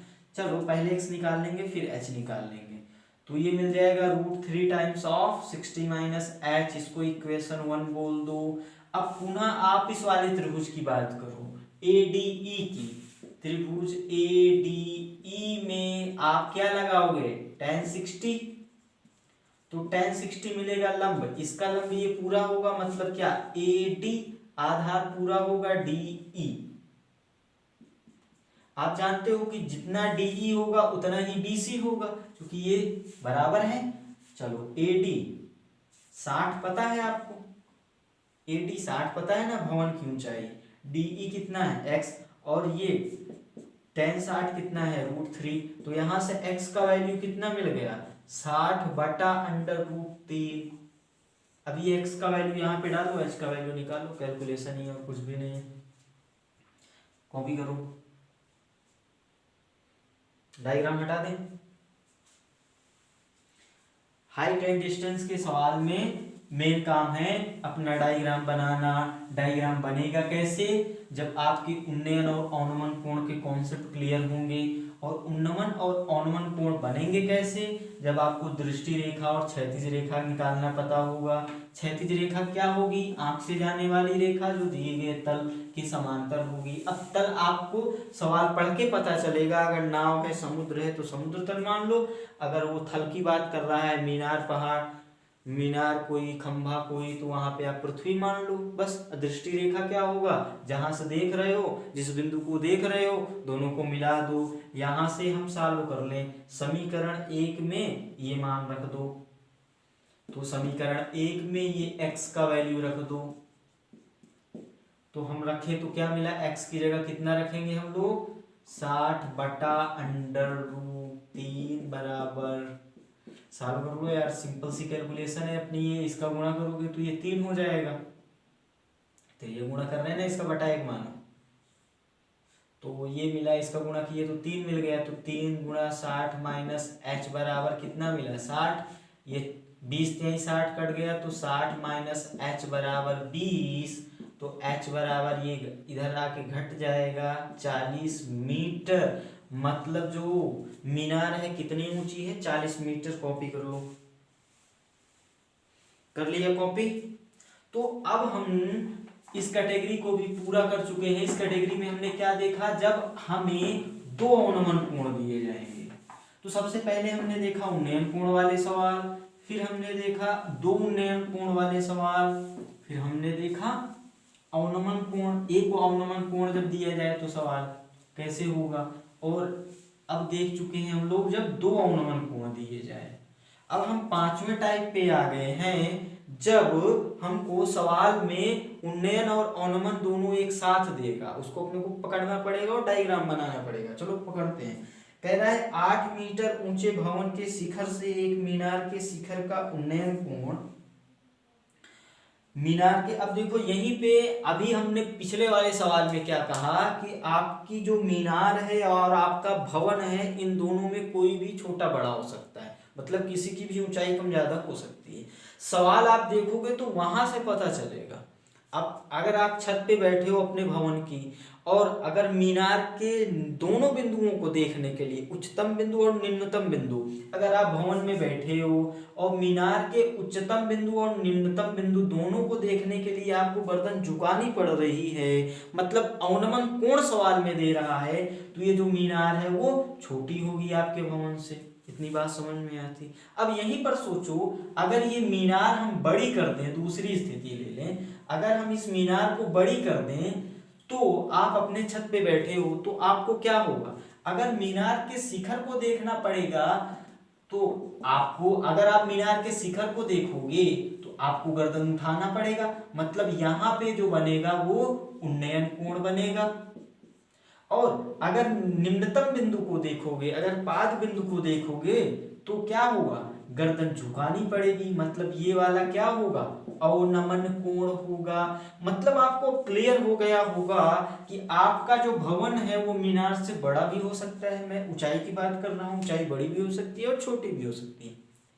पता कैसे करोगे, आप देखो, अगर दोनों अवनमन कोण दे रहा है तो वो मीनार छोटी हो जाएगी, आपका भवन ऊंचा हो जाएगा। और अगर शिखर को देखने के लिए आप गर्दन उठा रहे हो, मतलब आपकी जो मीनार है आपके भवन से वो ऊंची है। इतना क्लियर है। अब सवाल पढ़ो, अब आप सही डायग्राम बना पाओगे।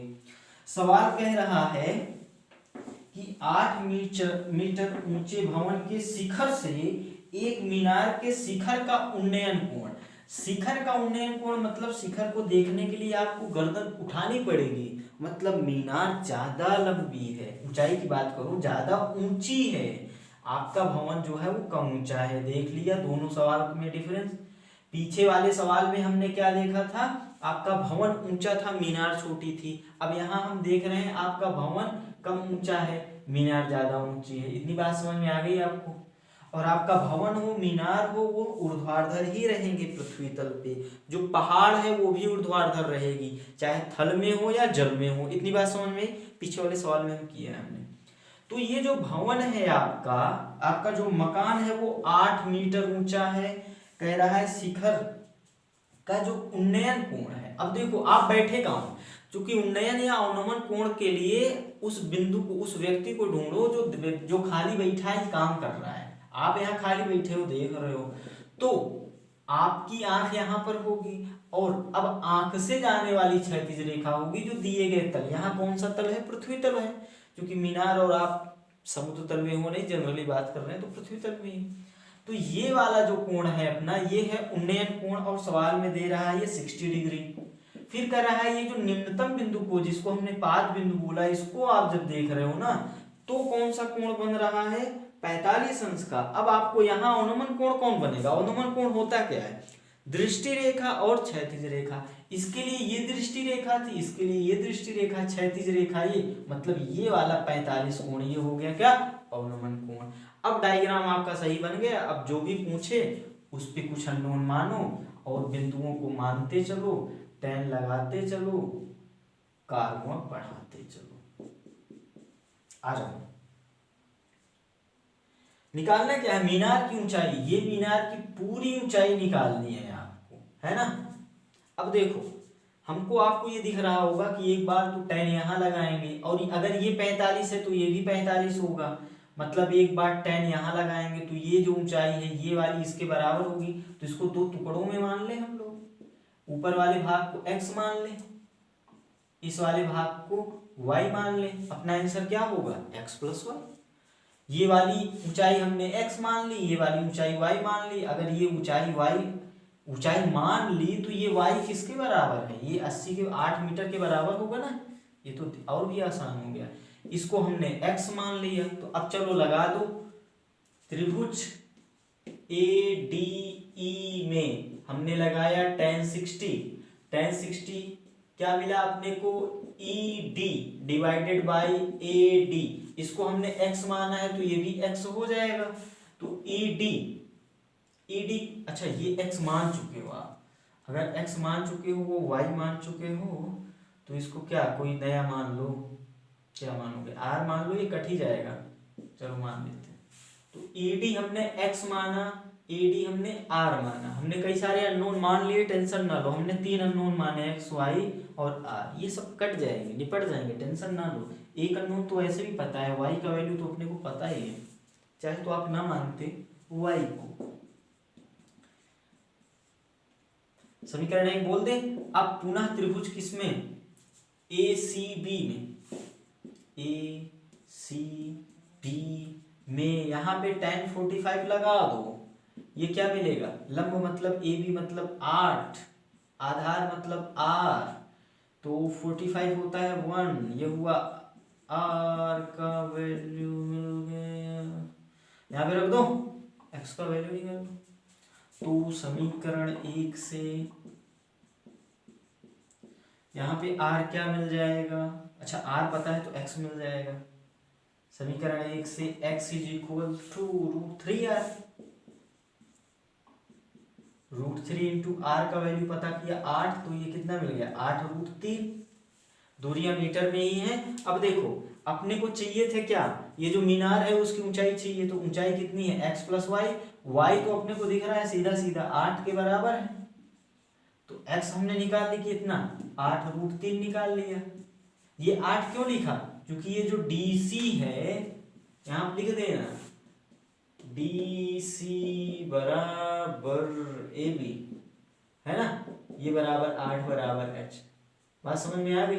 तो अब x को हमने यहाँ से कैलकुलेट कर लिया, तो इतना मिल गया, तो टोटल हाइट कितनी मिल गई, इतना धन इतना, तो अपने का आंसर क्या है, अपना आंसर क्या है 8 धन 8√3, 8 कॉमन ले लो, 1 प्लस √3 या √3 प्लस 1 मीटर में, यही अपना आंसर है। कॉपी कर लो,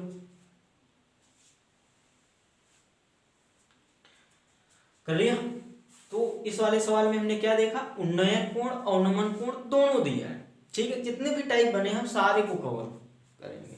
अब लास्ट अपने क्वेश्चन पे आ गए, अपने लास्ट टाइप पे आ गए हम लोग, आंधी चली पेड़ टूट गया, तो अब उसी पे अपने को कुछ कैलकुलेशन करनी है, ठीक है। आंधी चलती है पेड़ टूटता है, उसमें क्या, और भी बहुत कुछ टूट जाता है, क्या फर्क पड़ता है, हाँ कुछ फर्क पड़ता है।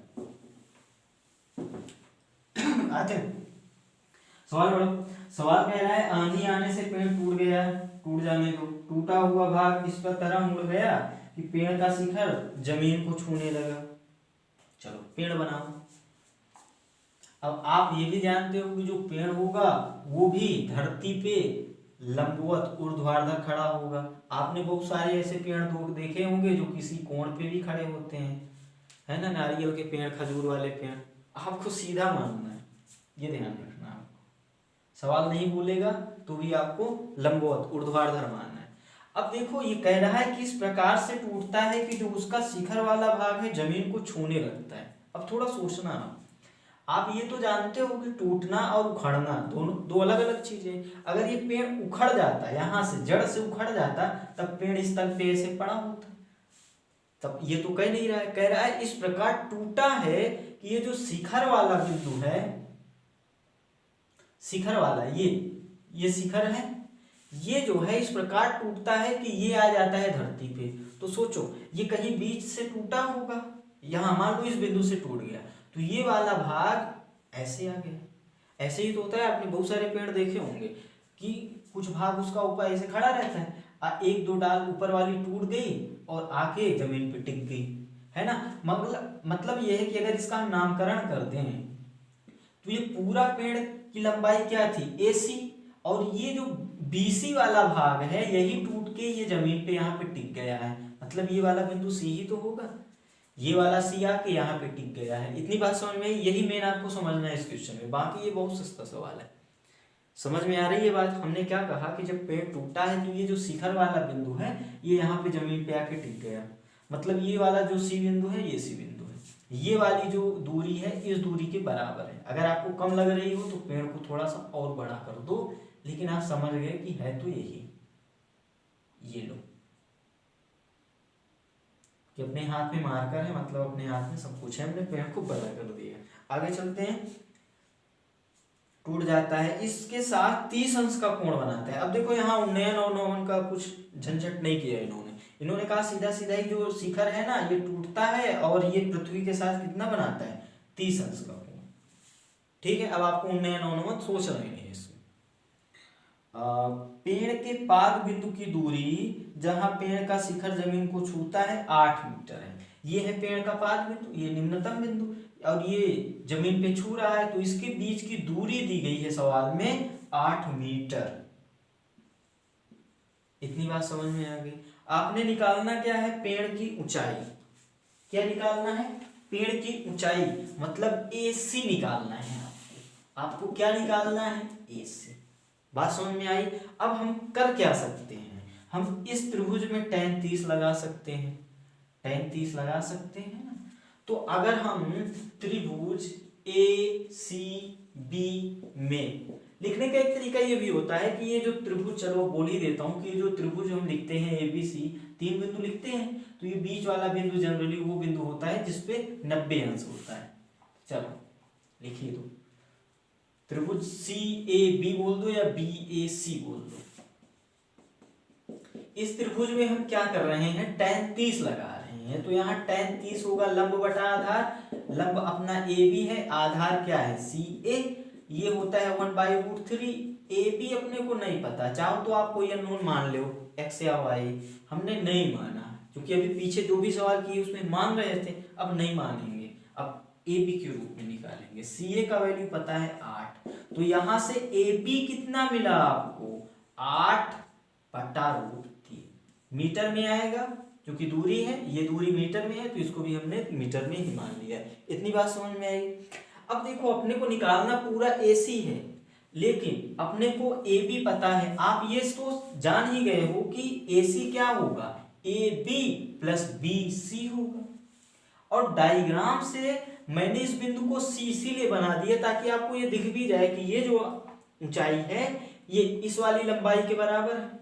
मतलब अगर इस लंबाई को आप निकाल लोगे तो ये वाली BC के बराबर होगा। अगर ये आप पता कर लोगे और इसी में इसको जोड़ दोगे तो ये बराबर होगा। बात समझ में आ गई। आपको समझाने के लिए मैंने इसको C बना दिया था, आप थोड़ा और कठिन करना चाहो तो कोई दूसरा बिंदु मान लेना, ठीक है, और फिर बोल देना कि ये वाली दूरी इस दूरी के बराबर है। बात समझ में आ गई। चलो अब समझ गए ना आप कि ये जो C यहाँ आ जाएगा तो इसको हम दूसरा बिंदु मान लें, ताकि थोड़ी अच्छी से कैलकुलेशन कर दें। तो इसको आप क्या मानोगे, त्रिभुज जो BCA माना था, BAC माना था, उसको D बोल दो, और ये AB हो गया तो ये DA हो जाएगा, और DA का वैल्यू है 8। इतनी बात समझ में आ गई। अब हम क्या करेंगे, इसी त्रिभुज में फिर से क्या करें, कोई अनुपात ऐसा लगा दें ताकि ये वाली भुजा पता चल जाए। अब ये वाली भुजा पता है, ये निकालना है। अब खैर तो पता तो ये भी है, तो आप चाहे लंब बटा कर्ण के लिए साइन लगा दो, या फिर ये क्या है आधार बटा कर्ण के लिए कॉस लगा दो, कुछ भी कर दो, हम कॉस लगा देते हैं। तो cos 30 बराबर क्या हो जाएगा, आधार बटा कर्ण, आधार कितना है DA, कर्ण क्या है अपना BD। तो यहाँ cos 30 का मान पता है आपको, √3/2। ये DA का वैल्यू 8 है, BD यहाँ से निकाल लो, तो यहाँ से जो BD मिला वो ये निकालोगे, यहाँ जाएगा, ये यहाँ जाएगा, तो 8 दूनी 16/√3। इतनी बात समझ में आ गई आपको। अब आप जानते हो, क्या जानते हो, सुनो, आपको पता नहीं है लेकिन आप जानते हो क्या, कि जो CB है वो BD के बराबर है। पता है ना आपको, नहीं पता है तो भी आप जान गए ना, क्योंकि ये शिखर यहीं पे आ रहा है, तो ये जो दूरी है इस दूरी के बराबर है, मतलब जो CB दूरी है वो DB के बराबर है। और आपका जो आंसर है, चलो अच्छा यहाँ पे लिख देते हैं, DB आपको पता ही है, तो CB निकल आया आपका कितना, इतना ही 16/√3। इसलिए आपका आंसर क्या निकालना था, आपका आंसर AC निकालना है। तो AC को हम क्या लिख सकते हैं, AB + BC। मान रख के सॉल्व कर लो। AB का वैल्यू हमने निकाला 8/√3, 8√3, और ये है 16/√3। लासा लेके सॉल्व कर सकते हो, कैलकुलेशन मिस्टेक तो नहीं की होगी। cos 30 सही मान रखा है। चलो देख लेते हैं। तो ये 8 × 24 हो जाएगा, 24 + 16/√3, तो ये जोड़ो 6 6 12, 2 1 3, 1 4,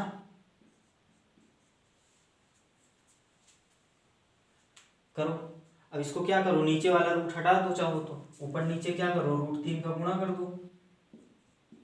ऊपर नीचे क्या करो, √3 का गुणा कर दो। तो ऊपर हो जाएगा 42 इंटू √3, और नीचे √3 का गुणा करोगे 3 हो जाएगा। 3 से कट रहा है क्या ये,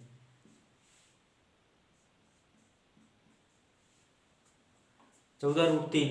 तो आंसर क्या है आपका 14√3। सवाल कैसे करना था समझ में आ गया। पेड़ टूटा है और शिखर वाला बिंदु धरती पे आ गया है, यहां से टूटा तो ये बिंदु यहाँ पे आ गया, मतलब ये वाली जो दूरी है इस दूरी के बराबर होगी। यही सवाल का की पॉइंट है। हम आंसर मैच करा लेते हैं। आंसर तो यार 8√3 दे रहा है, कर दी होगी कहीं हमने कैलकुलेशन मिस्टेक, आप तो जानते हो। 33√1/√3 सही लिखा था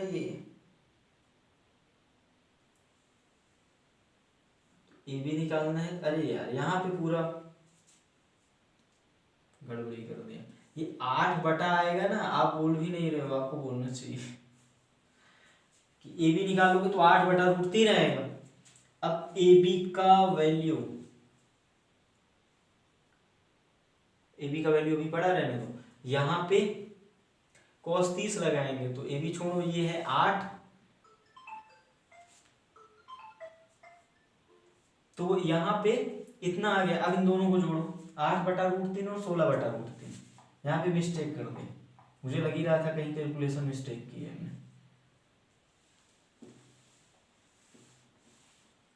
तो ये AC कितना मिल जाएगा, 16 4 20 4 24।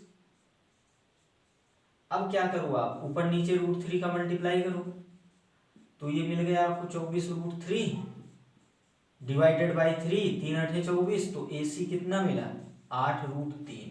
आपको यही तो चाहिए था क्या, पेड़ की ऊंचाई AC, यही अपना आंसर है। कर लो कॉपी। तो ये चैप्टर अपना समाप्त होता है। इस चैप्टर में जितने भी टाइप के सवाल थे वो हम लोग कवर कर चुके हैं, इससे ज्यादा कुछ भी नहीं आने वाला। तो मिलते हैं आपसे अगले चैप्टर।